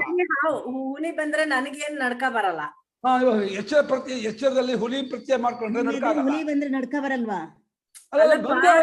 ಪ್ರತ್ಯಯದಲ್ಲಿ ಹುಲಿ ಬಂದ್ರೆ ಅಥವಾ ನಿಮ್ ಎಚ್ಚರದಲ್ಲಿ ಹುಲಿ ಬಂದ್ರೆ ನನಗೆ ನಡ್ಕ ಬರಲ್ಲ. ವಿಷಯ ಹೊರಗಡೆ ಇಲ್ಲ, ಮನಸ್ಸೇ ವಿಷಯ ಅಂತ ಇಷ್ಟೊತ್ತು ಹೇಳಿದ್ಮೇಲೆ ಎಚ್ಚರದಲ್ಲಿ ಹುಲಿ ಬಂತು ಅನ್ನೋದು ಪ್ರತ್ಯಯವೇ, ಕನಸಿನಲ್ಲಿ ಬಂದಿತ್ತು ನಂಗೆ ಭಯ ಆಯ್ತು ಅನ್ನೋದು ಮನಸ್ಸಿನ ಎಚ್ಚರದ ಪ್ರತ್ಯಯ. ಎಚ್ಚರದಲ್ಲಿ ಹುಲಿ ಪ್ರತ್ಯಯ ಮಾಡ್ಕೊಂಡ್ರೆ ನಡುಕಾಗ ಅಮ್ಮ. ಎಚ್ಚರದಲ್ಲಿ ಹುಲಿ ಪ್ರತ್ಯಯ ಮಾತ್ರಕ್ಕೆ ನಡುಕ ಆಗಲ್ಲ, ಹಾವಿನ ಪ್ರತ್ಯಕ್ಕೆ ನಡುಕ ಆಗಲ್ಲ. ಎಚ್ಚರದಲ್ಲಿ ಹುಲಿನ ಪ್ರತ್ಯಯ ಆಗುತ್ತೆ, ನಡುಕ ಆಗಲ್ಲ. ಹಾವಿನ ಪ್ರತ್ಯಕ್ಕೆ ನಡುಕ ಆಗಲ್ಲ. ಆದ್ರೆ ಕನಸಿನಲ್ಲಿ ಹುಲಿ ಹಾವಿನ ಕಂಡು ನಡುಗಿದ್ರೆ, ಅಲ್ಲಿ ಹೆದರಿದ್ರೆ ಎಚ್ಚೆತ್ಕೊಳ್ಳಿನೇ ಅದು ಕನೆಕ್ಟ್ ಆಗುತ್ತೆ ಅಂತ ಅವ್ರ ಪ್ರಶ್ನೆ. ಅದಕ್ಕೆ ಉತ್ತರ ಇಷ್ಟೇ, ಒಂದೇ ಸಾಕ್ಷಿಯು ಎರಡು ಪ್ರಮಾತ್ರವಾಗಿ ತೋರ್ತಿರೋದು. ಪ್ರಮಾತ್ರ ಯಾರೂ ಇದಾಗಿಲ್ಲ. ಆ ಸಾಕ್ಷಿಯ ಆ ಪ್ರಮಾತ್ರ ಕಂಡ ನಡುಕ ಇತ್ಯಾದಿಗಳನ್ನೆಲ್ಲ ಈ ಪ್ರಮಾತ್ರ ಬಾರೋ ಮಾಡ್ಕೊಳುತ್ತೆ. ಈ ಸಾಕ್ಷಿಯ ಬಲದಿಂದ ಬಾರೋ ಮಾಡ್ಕೊಂಡು ನಡುಗತ್ತೆ ಅಷ್ಟೇ. ಬಾರೋ ಮಾಡ್ಕೊಂಡು ನಡುಗ್ತಾ ಇರೋದೇ ಹೊರತು ನಿಜವಾಗಿ ಈ ಪ್ರಮಾತ್ರ ಕಂಡಿದೆ ಅಂತ ಅರ್ಥ ಅಲ್ಲ. ಅಷ್ಟು ವೇಗವಾಗಿ ಈ ಪ್ರಮಾತ್ರ ಎಚ್ಚ ಪ್ರಮಾತರು ಸ್ವಪ್ನ ಪ್ರಮಾತರು ಕಂಡಂತಹ ಹುಲಿ ಹಾವಿನ ಒಂದು ಅನುಭವವನ್ನ ಯಾವ ಸಾಕ್ಷಿಯ ಬಲದಿಂದ ಕಂಡಿತ್ತೋ ಅದೇ ಸಾಕ್ಷಿಯ ಎಚ್ಚ ಪ್ರಮಾತ್ರವಾಗಿ ತೋರೋದ್ರಿಂದ ಈ ಎಚ್ಚ ಪ್ರಮಾತರು ಸಾಕ್ಷಿಯಿಂದ ಬಾರೋ ಮಾಡ್ಕೊಂಡ್ಬಿಟ್ಟು ಯಾವ್ದನ್ನ ಆ ದೃಶ್ಯವನ್ನು ಬಾರನ್ನು ನಡುಗತ್ತೆ ಅಷ್ಟೇ ಹೊರತು ಇದಕ್ಕೆ ಕಂಡಿದೆ ಅಂತ ಅರ್ಥ ಅಲ್ಲ. ಅದನ್ನ ಇದನ್ನ ಎರವಲಾಗಿ ತಗೊಂಡ್ಬಿಡುತ್ತೆ ಅಷ್ಟು ಫಾಸ್ಟ್ ಆಗಿ. ಈ ಪ್ರಮಾತ್ರ ನಾನೇ ಕಂಡೆ ಅಂತ ಅನ್ನುತ್ತೆ. ನಾನೇ ಕಂಡೆ ಅಂತ ನಾನೇ ಅನ್ನುವಾಗ ಈ ನಾನಲ್ಲಿ ಇತ್ತ ಯೋಚನೆ ಮಾಡಿ. ಇವಾಗ ನಂಗೆ ಇನ್ನೊಂದು ಸೂಕ್ಷ್ಮ ಪ್ರಶ್ನೆ. ಇವಾಗ ಆ ಪ್ರಮಾತೃ ಬಾರೋ ಮಾಡ್ತು ಅಂತ ಹೇಳಿದ್ರಿ ಅಲ್ವಾ? ಹೌದು. ಕನಸಿನ ಪ್ರಮಾತೃ ಬೇರೆ, ಎಚ್ಚರದ ಪ್ರಮಾತೃ ಅದನ್ನ ಬಾರೋ ಮಾಡ್ತು. ಹೌದು. ಭಯಾನ ಆಗ್ಲಿ ಸಂತೋಷ ಆಗ್ಲಿ ಅಲ್ವಾ? ಇವಾಗ ಅದು ಒಂದೇ ಮನುಷ್ಯನ್ಗೆ ಕನ್ಸ್ ಬಂದಾಗ ಹಾಗಾಗುತ್ತೆ. ಆದ್ರೆ ಪ್ರಮಾತೃಗಳು ಬೇರೆ ಬೇರೆ ಆದಾಗ, ಈಗ ಇನ್ನೊಂದು ನಿಮ್ದು ಅನ್ಕೊಳ್ಳಿ, ನಿಮ್ಗೆ ಏನೋ ಎಫೆಕ್ಟ್ ಆಗಿದ್ದಕ್ಕೆ ನನ್ಗೇನು ಗೊತ್ತಾಗಲ್ಲ. ಪ್ರಮಾತೃ ಬೇರೆ ಆದ್ರೆ ಯಾವ್ದಾದ್ರೂ ಎಫೆಕ್ಟ್ ಆಗ್ಬೇಕಲ್ಲ, ಅದಕ್ಕೆ ಏನಾಗತ್ತೆ ಹೇಳಿ? ಹಂಗಲ್ಲ. ಇವಾಗ ಏನು ಅಂತೀವಿ ನಾವ್ ಹೇಳ್ತಿರೋದು ವ್ಯವಹಾರ ದೃಷ್ಟಿಯಿಂದ ಒಬ್ಬ ಸಾಕ್ಷಿನ ಇಟ್ಕೊಂಡಂತ ಪ್ರಮಾತೃವಿಗೆ 3 ಅವಸ್ಥೆ ಆಗುತ್ತೆ ಅಂತ ನಾವು ಹೇಳಿದ್ರು. ಹಾ ಹೌದು, ಈ ಇದಕ್ಕೆ 3 ಆಗುತ್ತೆ ಹೇಳ್ತೀವಿ. ಆದ್ರೆ ಕರ್ಮ ನಿಮಿತ್ತವಾಗಿ ನನ್ನ ದೇಹದ ವೇದನೆಗಳು ನಿಮಗಾಗತ್ತೆ ನಾವು ಒಪ್ಕೊಳ್ಳಲ್ಲ. ಅದು ಕರ್ಮ ನಿಮಿತ್ತವಾಗಿರ್ತದೆ. ಆದರೆ ನಾವು ಸ್ವಪ್ನವೂ ಸುಷುಪ್ತಿಯು ಕರ್ಮ ನಿಮಿತ್ತವಾಗಿ ಆಗುತ್ತೆ ವ್ಯವಹಾರ ದೃಷ್ಟಿನೇ ಹೇಳೋದು. ನಿದ್ದೆ ಬರೋಕ್ಕೂ ಕರ್ಮ ಇರಬೇಕು, ನಿದ್ದೆ ಬರೋದಕ್ಕೂ ಕನಸು ಬರೋಕ್ಕೂ ಸ್ವಪ್ನ ಬರೋದಕ್ಕೆ ಒಳ್ಳೆ ಸ್ವಪ್ನ ಬರೋದಕ್ಕೂ ಕರ್ಮ ನಿಮಿತ್ತ ಅಂತ ಹೇಳ್ತೀವಿ. ಇದು ವ್ಯವಹಾರ ದೃಷ್ಟಿ. ಇದಕ್ಕೂ ಅದಕ್ಕೂ ದೃಷ್ಟಾಂತ ಸರಿಯಾಗಲ್ಲ. ದೃಷ್ಟಾಂತ ಅಲ್ಲ, ಅದ್ರ ವ್ಯತ್ಯಾಸ ನಾನು ಕೇಳ್ತಾ ಇದ್ದೀನಿ. ನಾನು ದೃಷ್ಟಾಂತ ಹೊತ್ಕೊಂಡೆ, ನೀವು ಕೇಳಿ ಸರಿ ಹೌದು. ಆದರೆ ಇಲ್ಲಿ ಏನಾಗುತ್ತೆ ಅಂದ್ರೆ ನಾನೇ ಕನಸು ಕಂಡೆ, ನಾನೇ ನಿದ್ದೆ ಮಾಡಿದೆ, ನಾನೇ ಎಚ್ಚತ್ತೆ ಅಂತ ಅನ್ನುವಾಗ ಇವನ್ ಏನ್ ಮಾಡ್ತಿದ್ದಾನೆ, ಅರ್ಧ ಪ್ರಮಾತ್ರಾಂಶ ಅರ್ಧ ಸಾಕ್ಷಿ ಅಂಶ ಎರಡನ್ನೂ ಮಿಕ್ಸಪ್ ಮಾಡ್ಕೊಂಡು ನಾನೇ ಅಂತ ಇದ್ದಾನೆ. ಪೂರ್ತಿ ಪ್ರಮಾತ್ರವೇ ಕನಸು ಕಂಡಿಲ್ಲ, ಪೂರ್ತಿ ಪ್ರಮಾತ್ರವೇ ನಿದ್ದೆ ಕಂಡಿಲ್ಲ. ಪರಮಾತ್ಮ ಆದ್ರೆ ನಾನೇ ನಿದ್ದೆ ಮಾಡಿದೆ ಅನ್ನತ್ತೆ ಪ್ರಮಾತ್ರು ಅಲ್ಲ. ಇವಾಗ ನೀವು ಹೇಳಿದ್ರಲ್ಲಿ ನಾನೇನ್ ತಗೋಬೇಕಂಶ ಅಂದ್ರೆ, ಒಂದು ಪ್ರಮಾತೃವಿನ 3 ಅವಸ್ಥೆಗಳು ಒಂದು ಸಾಕ್ಷಿ ಅದಕ್ಕೆ ಸಾಕ್ಷಿ ಆಗಿರತ್ತೆ ಅಂತ. ಹೌದು. ಅದು ಪ್ರಮಾತೃ ಬೇರೆ ಬೇರೆ ಆದ್ರೂನು ಸಾಕ್ಷಿ ಒಂದೇ ಆದ್ರಿಂದ ನಾನು ಅನ್ಕೊಂಡಿರೋ ಒಂದು ಪ್ರಮಾತೃವಿಗೆ ಆ 3 ಸಾಕ್ಷಿಗಳದ್ದು 3 ಪ್ರಮಾತೃಗಳಿಗೆ ಸಾಕ್ಷಿಯ ಲಿಂಕ್ ಇರತ್ತೆ. ಅಲ್ಲಿ ಪ್ರಮಾತೃ ಇಲ್ಲ ಸುಷುಪ್ತಿಯಲ್ಲಿ ಇಲ್ಲ. ಆಯ್ತು, ಇದೆರಡಕ್ಕೆ ಹಾ ಅದು ಸುಷುಪ್ತಿ ನಾನ್ ಮಾಡಿದೆ ಅನ್ನತ್ತೆ ಈ ಪ್ರಮಾತೃ. ಈ ಪ್ರಮಾತೃ ಎಷ್ಟು ತಪ್ಪು, ನಾನೇ ನಿದ್ದೆ ಮಾಡಿದೆ, ನಾನೇ ಸುಷುಪ್ತಿಗೆ ಹೋಗಿದ್ದೆ, ನಾನು ಸುಷುಪ್ತಿ ಚೆನ್ನಾಗಿ ನಿದ್ದೆ ಮಾಡಿದೆ ಅಂತೆ. ನೀನೆಲ್ಲಿದ್ದೆ ನಿದ್ದೆ ಮಾಡಕ್ಕೆ? ಅದು ಈ ಪ್ರಮಾತೃ ಆರೋಪಿಸ್ಕೊಳುತ್ತೆ. ಇಲ್ಲೇ ಗೊತ್ತಾಗುತ್ತೆ ನಿಮಗೆ ಈ ಪ್ರಮಾತೃ ಮೋಸ ಮಾಡ್ತಾ ಇದೆ. ಒಂದು ಅಭಿಮಾನ ಪಟ್ಕೊಂಡಿರುವ ನಾನುವಿನ 2 ಅವಸ್ಥೆಗಳು. ಆದ್ರೆ ನಾನಾಗಿಯೇ 2 ಅವಸ್ಥೆ ಆಗಲ್ಲ. ಈ ನಾನೇ 2 ಆಗಲ್ಲ, ಅಲ್ಲೊಂದು ನಾನು ಇಲ್ಲೊಂದು ನಾನು ಇರುತ್ತೆ. ಈ 2 ನಾನು ಸಾಕ್ಷಿ ಒಬ್ಬನೇ ಆಗಿರ್ತಾನೆ. ಹಾಗಾಗಿ ಆ ಸಾಕ್ಷಿಯ ಒಂದು ಸನ್ನಿಧಿಯಲ್ಲಿ, ಆ ಸಾಕ್ಷಿಯ ಬಲದಲ್ಲಿ ಏನು ವ್ಯವಹಾರ ಮಾಡಿರ್ತಾರೆ ಪ್ರಮಾತೃ, ಆ ಪ್ರಮಾತೃ ಅಲ್ಲಿ ಅವಸ್ಥೆ ಮುಗಿದ್ಕೊಳ್ಳೇನೆ ಮತ್ತೆ ಎಚ್ಚರ ಬಂದ್ಕೊಳ್ಳೇನೆ. ಆ ಸಾಕ್ಷಿಯ ಬದಲು ಈ ಪ್ರಮಾತೃವು ಅದನ್ನು ಇದು ಮಾಡ್ಕೊಂಡ್ಬಿಡುತ್ತೆ, ರೀಕಲೆಕ್ಟ್ ಮಾಡ್ಕೊಂಡ್ಬಿಟ್ಟು ನಾನು ಕನಸಲ್ಲಿ ಹುಲಿ ಕಂಡೆ, ಹಾವು ಕಂಡೆ ಅಂತ ಹೇಳ್ಬಿಟ್ಟು ಒಂದಷ್ಟು ಅಲ್ಲಿ ಹೆದರಿದ್ದು ಇದಾಗಿದ್ದು ನಡುಕ ಇಲ್ಲಿಗೂ ಅನುವೃತವಾದಂತಾಗತ್ತೆ. ಸ್ಮರಣೆಗೂ ಇದೇ ಉತ್ತರನೇ ಬರ್ಬೇಕು. ಹೌದು, ಮರಣಕ್ಕೂ ಅದೇ ಬರುತ್ತೆ. ಈಗ ಜನ್ಮಾಂತ ಲೋಕಾಂತಕ್ಕೆ ಹೋಗ್ತಾನೆ ಅಂತೀವಲ್ಲ, ಎಲ್ಲಿ ಜನ್ಮಾಂತ ಲೋಕ ಇನ್ನೊಂದು ಜನ್ಮ ಬಂದ್ರೆ ಅದೇ ಪ್ರಮಾತೃಗೋ ಬೇರೆ ಪ್ರಮಾತೃವಾ ಹೋಗಿ ಅದು ಅವನೇ ತಾನೆ ಪುಣ್ಯ ಪಾಪ ಮಾಡಿ ಬಂದವನು. ಸ್ವರ್ಗ ಅಗ್ನಿಹೋತ್ರ ಮಾಡಿದವನಿಗೆ ಸ್ವರ್ಗಾಜ್ಞಾನ ಅನ್ನೋದು. ಅಗ್ನಿಹೋತ್ರ ಮಾಡೋ ಪ್ರಮಾತೃವೇ ಸ್ವರ್ಗಕ್ಕೆ ಹೋಗ್ತಾನೆ, ಈ ಪ್ರಮಾತೃವೇ ಆ ಪ್ರಮಾತೃವಾ? ಈ ಜನ್ಮಾಂತರದಲ್ಲಿ ನೀವು ಏನೋ ಮಾಡಿದ್ದಕ್ಕೆ ನೀವು ವಸುಲಕ್ಷ್ಮಿ ಹುಟ್ಟಿದ್ದೀರಲ್ಲ, ಜನ್ಮಾಂತರ ಮಾಡಿದ ಪ್ರಮಾತೃವೇ ವಸುಲಕ್ಷ್ಮಿ ಆಗಿರೋದಾ? ಏನಂತೀರ ಇಲ್ಲಿ? ಹೌದಲ್ವಾ? ಪ್ರಮಾತೃ ಒಂದೇನಮ್ಮ? ಏನಮ್ಮ ಪ್ರಮಾತೃ ಇರೋದು? ಪ್ರಮಾತೃ ಅಂದ್ರೆ ಅದು ಶರೀರ ಬೇರೆ. ಏನಾಗ್ತಾ ಇದೆ ಅಂದ್ರೆ ಒಂದೇ ಬರ್ತಲ್ಲ. ಅಲ್ಲ, ಪ್ರಮಾತೃವು ನಾವು ವ್ಯವಹಾರ ದೃಷ್ಟಿಯಿಂದ ಪ್ರಮಾತೃವು ಪುಣ್ಯ ಪಾಪಗಳನ್ನು ಮಾಡಿಕೊಂಡು ತನ್ನನ್ನು ವಾಸನೆ ಇಟ್ಕೊಂಡು ಅವನು ಒಂದೊಂದು ಜನ್ಮಕ್ಕೂ ಹೋಗ್ತಾನೆ ಅಂತ ಹೇಳ್ತೀವಿ. ಆದ್ರೆ 100 ಸಲ ಒಂದು ತಟ್ಟೆಯಲ್ಲಿರುವ ನೀರನ್ನ ಬಿಸಿಲಿಗಿಟ್ಟು ತೆಗೆದ್ರೆ 100 ಸಲ ಸೂರ್ಯ ಪ್ರತಿಬಿಂಬ ಬೀಳುತ್ತೆ. ಅಲ್ಲ, ಅದೇ ಬಿಂಬ ಅಲ್ಲಪ್ಪ. ಒಂದ್ಸಲ ತಟ್ಟೆ ನೀರು ಬಿಸಿಲಿಡ್ತೀವಿ, ಮತ್ತೆ ತೆಗಿತೀವಿ, ಮತ್ತೆ ಇಡ್ತೀವಿ, ಅದೇ ಬಿಂಬವೇ ಮತ್ತೆ ಬಂದು ತಿಂತೀವೋ ಬೇರೆ ಬಿಂಬ ಅನ್ನೋದು ಬೇರೆ? ಅದೇಂಗ್ ಗೊತ್ತು? ಕನ್ನಡಿ ಮುಂದೆ 100 ಸಲ ಬಂದು ಹೋಗ್ತೀರಾ, ಅದೇ ಬಿಂಬ ಮತ್ತೆ ತೋರ್ತಾ ಇದೆಯಾ ಬೇರೆ ಬೇರೆ ಬಿಂಬ ತೋರ್ತಾ ಇರ್ತಾ ಕನ್ನಡಿ ಮುಂದೆ? ಅದು ಹೋಯ್ತಲ್ಲ ಒಂದ್ಸಲ ತೋರಿದ್ದು, ಎಲ್ಲಿ ಹೋಗಿದೆ? ಅದು ಬಿಡಿ, ಅದು ಭ್ರಾಂತಿ. ಅಲ್ಲಿ ತನಕ ಹೋದ್ರೆ ಅದೇ ಅಂತಂದ್ರೆ ಅಲ್ಲ ಅಂತ ಹೆಂಗ್ ಹೇಳ್ತೀರಾ ನೀವು? ಅದೇ ಬಂದು ತೋರ್ಕೊಳ್ತಪ್ಪ, ನೀವು ಬಂದ್ಕೊಂಡು ನಿಮ್ಗೆ ಅದೇ ತೋರ್ಕೊಳುತ್ತೆ. ಅಲ್ಲ ಅಂತ ಹೆಂಗ್ ಪ್ರೂವ್ ಮಾಡ್ತೀರಾ ನೀವು? ಕ್ಷಣ ಕ್ಷಣಕ್ಕೂ ಅದು ಹೇಳ್ತೀರಲ್ಲ, ಅಲ್ಲಿ ಚೇಂಜ್ ಆಗಿದೆ, ಅದೇ ಬರ್ತಾ ಇದೆಯಲ್ಲ. ಇವಾಗ ನೀವು ಒಂದ್ಸಲ ಕನ್ನಡಿ ಮುಂದೆ ನಿಂತ್ಕೊಳ್ತೀರಾ, ಪಕ್ಕಕ್ಕೆ ಹೋಗ್ತೀರಾ, ಮತ್ತೆ ಬರ್ತೀರಾ, ಮತ್ತೆ ಹೋಗ್ತೀರಾ, ಮತ್ತೆ 10 ಸಲ ಮಾಡಿದ್ರೆ 10 ಸಲವೂ 10 ಬಿಂಬ ತೋರಿಸಲ್ಲ. ಅದು ಅದೇ ಅಂತ ಒಬ್ಬ ವಾದ ಮಾಡಿದ್ರೆ ನೀವು ಅದನ್ನ ಇಲ್ಲ ಅಂತ ಹೆಂಗ್ ಹೇಳ್ತೀರಾ? ಅದನ್ನ ಹೆಂಗ್ ಪ್ರೂವ್ ಮಾಡ್ತೀರಾ? ಬಿಂಬ ಒಂದೇ ಆಗಿದ್ರಿಂದ ಅಷ್ಟು ಪ್ರತಿಬಿಂಬ ಒಂದೇ ಅಂತ ವಾದ ಮಾಡ್ತಾರಷ್ಟೇ. ಇಲ್ಲಿ ಪ್ರತಿಬಿಂಬಗಳು ಬೇರೆ ಬೇರೆ, ಬಿಂಬ ಒಂದೇ. ಇದನ್ನ ಪ್ರತಿಬಿಂಬ ಬೇರೆ ಬೇರೆ ಪ್ರೂವ್ ಮಾಡ್ತೀರಾ? ಹೆಂಗೆ ಅದನ್ನ ಇದ್ ಮಾಡ್ತೀರಾ? ಅದು ಹಿಂಗ್ ಹೋದ ತಕ್ಷಣ ಅದು ಹೋಯ್ತಲ್ಲ, ಅದೆಲ್ಲ ಹೋಗಿಲ್ಲ. ನೀವು ಈಗ ಬಂದಿದ್ದೀರ ಹೊರತು ಅದು ಅಲ್ಲಿದೆ, ನೀವು ಬಂದ್ಬಿಡೇ ಕಾಣುತ್ತೆ. ಹೋಗಿಲ್ಲ ಅಂತಾನೆ ನೀವು ಹೋಗಿಲ್ಲ ಅನ್ಕೊಂಡ್ಬಿಟ್ರ? ಅದು ಹೋಗಿದ್ದೆ ಮತ್ತೆ ತೋರ್ಬಾರ್ದಾಗಿತ್ತು, ಮತ್ ಬಂದ್ಬಿಡೇ ತೋರ್ತೋ ಇಲ್ವಾ? ಹೋಗಿದ್ದೆ ಹೆಂಗ್ ತೋರ್ಕೊಳತ್ತೆ? ಅವಾಗ ಇದ್ರೆ ಬರ್ದೇ ಇದ್ರು ತೋರ್ಬೇಕಲ್ವಾ? ಇದ್ದೇ ಬರುವಾಗ ಗುರುಗಳೇ ಹೇಳಿಮ್ಮ. ಅಲ್ಲ, ಇದು ಅಭಿಮಾನ ದೃಷ್ಟಿ ಇಟ್ಕೊಂಡಿರೋದ್ರಿಂದಾನೆ ಇವಾಗ ನೀವ್ ಹೇಳಿದ್ರಲ್ಲ, ಎಚ್ಚರ ಕನಸಲ್ಲಿರೋ ಪ್ರಮಾತೃ ಬೇರೆ ಆದ್ರೂನು ಅವನು ಎಚ್ಕೊಂಡಿದ ತಕ್ಷಣ ಏನು ಟೈಮ್ ಗ್ಯಾಪ್ ಇಲ್ದಲೆ ನಾನೇ ಕಂಡಿದ್ದು ಅಂತ ಬಂದ್ಬಿಡತ್ತೆ ಅಂತ. ಇದೇ ದೃಷ್ಟಿ ಇಟ್ಕೊಂಡೆ ಎಚ್ಚರದಲ್ಲೂ ಉತ್ತರ ಕೊಡ್ತಾರಲ್ವಾ? ಪ್ರಮಾತೃ ಬೇರೆ ಆದ್ರೂನು ಮಗನ್ ನೋವಾದ್ರೆ ನನಗೆ ನೋವಾದೆ ಅಂತ ಅನ್ಸುತ್ತೆ, ಪ್ರಮಾತೃ ಬೇರೆ ಆದ್ರೆ ಅಭಿಮಾನ ಇರೋದ್ರ ಕಡೆಗೆ ನೋವು. ಹೌದೌದು, ಅಭಿಮಾನ ದುಃಖಕ್ಕೆ ಕಾರಣ, ಅದಂತೂ ನಿಜ. ಅದೇ ಅಲ್ಲೂ ಅದೇ ಭಯಕ್ ಕಾರಣನೂ ಅದೇ ಅಲ್ವಾ? ಅಭಿಮಾನನೇ ಅಷ್ಟೇ. ಅಭಿಮಾನ ಅಂತ ಹೇಳುದು ಕರೆಕ್ಟ್. ಅಭಿಮಾನ ಪ್ರಮಾತೃ ಬೇರೆ ಬೇರೆ ಅಲ್ಲ, ಪ್ರಮಾತೃ ಮಾಡ್ಕೊಂಡ ವಿಶೇಷಕ್ಕೆ ಅಭಿಮಾನ ಅಂತೀವಿ. ಅದೇ ಅವಾಗ ಹೀಗ್ ಜಸ್ಟಿಫಿಕೇಶನ್ ಕೊಡ್ಬೋದಾದ್ರೆ ಗುರುಗಳೇ, ಅಭಿಮಾನ ಇಲ್ಲ ಅನ್ನೋದಾದ್ರೆ ಕನಸು ಕಂಡ್ರುನು ಈ ಎಚ್ಚರ ದೇಹಕ್ಕೆ ಏನು ವ್ಯತ್ಯಾಸ ಆಗಲ್ಲ ಅನ್ನೋ ಅನುಭವ ಆಗ್ಬಹುದಾ? ಆಗಲ್ಲ ಅಂತ ಅನುಭವ ಇದೆಯಲ್ಲ. ಈಗ ಕನಸಲ್ಲಿ ಹಾವು ಕಚ್ಚಿದೆ, ಎಚ್ಚರ ದೇಹಕ್ಕೆ ಏನು ಆಗಿರಲ್ವಲ್ಲ. ಹುಲಿ ಕಚ್ಚಿದೆ, ಎಚ್ಚರ ದೇಹಕ್ಕೆ ಏನು ಆಗಿರಲ್ವಲ್ಲ. 9 ಗಂಟೆ ಆಯ್ತು, ನಾಳೆ ಮತ್ತೆ ಹೇಳೋಣ. ನೀವ್ ಹೇಳದಲ್ಲ ಗುರುಗಳೇ, ಪ್ರತ್ಯಯ ರೂಪವಾದ್ರೆ ಭಯ ಆಗಲ್ಲ ಅಂತ. ಪ್ರತ್ಯಯ ಸ್ಮೃತಿ ರೂಪವಾದ್ರೆ ನೀವೊಂದು ಕತೆ ಹೇಳ್ತೀರಾ ಯಾವಾಗ್ಲೂ, ನಿಮ್ ತಂದೆ ಅವ್ರ ತಲೆ ಮೇಲೆ ಗಡಾರಿ ಬಿತ್ತು, ಇವತ್ತು ನೆನ್ಸ್ಕೊಂಡ್ರು ನನ್ ಮೈ ಜುಮ್ಮನ್ನತ್ತೆ ಅಂತ. ಅಲ್ಲಿ ಚೂರು ಅಭಿಮಾನ ಸೇರ್ಕೊಂಡಿರುತ್ತೆ. ಸ್ಮೃತಿ ರೂಪವಾದ ಪ್ರತ್ಯಯ ಆದ್ರೆ ಅವಾಗ ಅದು ಅದರ ಪ್ರಭಾವ ಬೀರುತ್ತೆ. ಇವಾಗ್ಲೂನು ನನಗೆ ಹುಲಿ ಕನ್ಸಲ್ ಬಂದಿತ್ತು ಅನ್ನೋದು ಸ್ಮೃತಿ ರೂಪವಾದ ಪ್ರತ್ಯಯ ಆದ್ರಿಂದ ಅದು ನಮ್ಗೆ ಪ್ರಭಾವ ಬೀರುತ್ತೆ.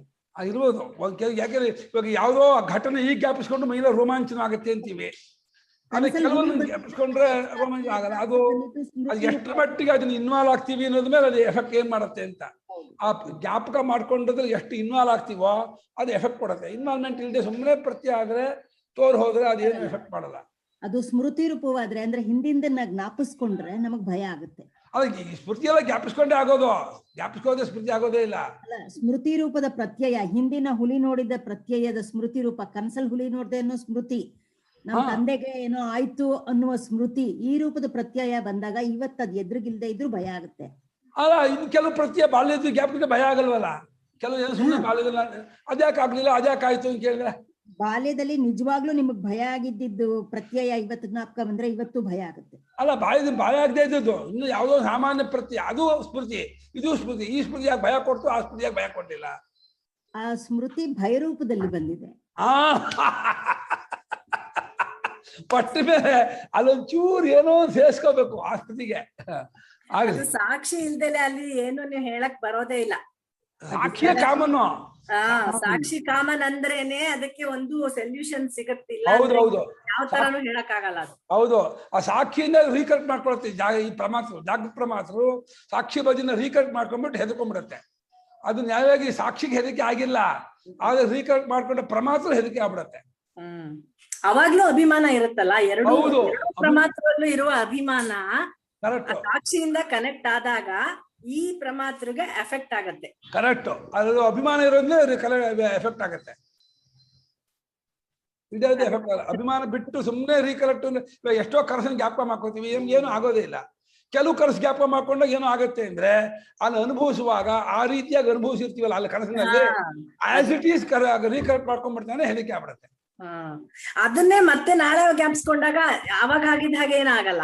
ಅವಾಗ ಕಮ್ಮಿ ಆಗ್ತಾ ಹೋಗುತ್ತೆ. ಅದು ಕಮ್ಮಿ ಆಗತ್ತೆ. ಸ್ಮರಣೆ ತಂದೆ ತಾಯಿ ಸತ್ತು ದುಃಖ ವರ್ಷ ಆದ್ಮೇಲೆ ಇರಲ್ಲಪ್ಪ.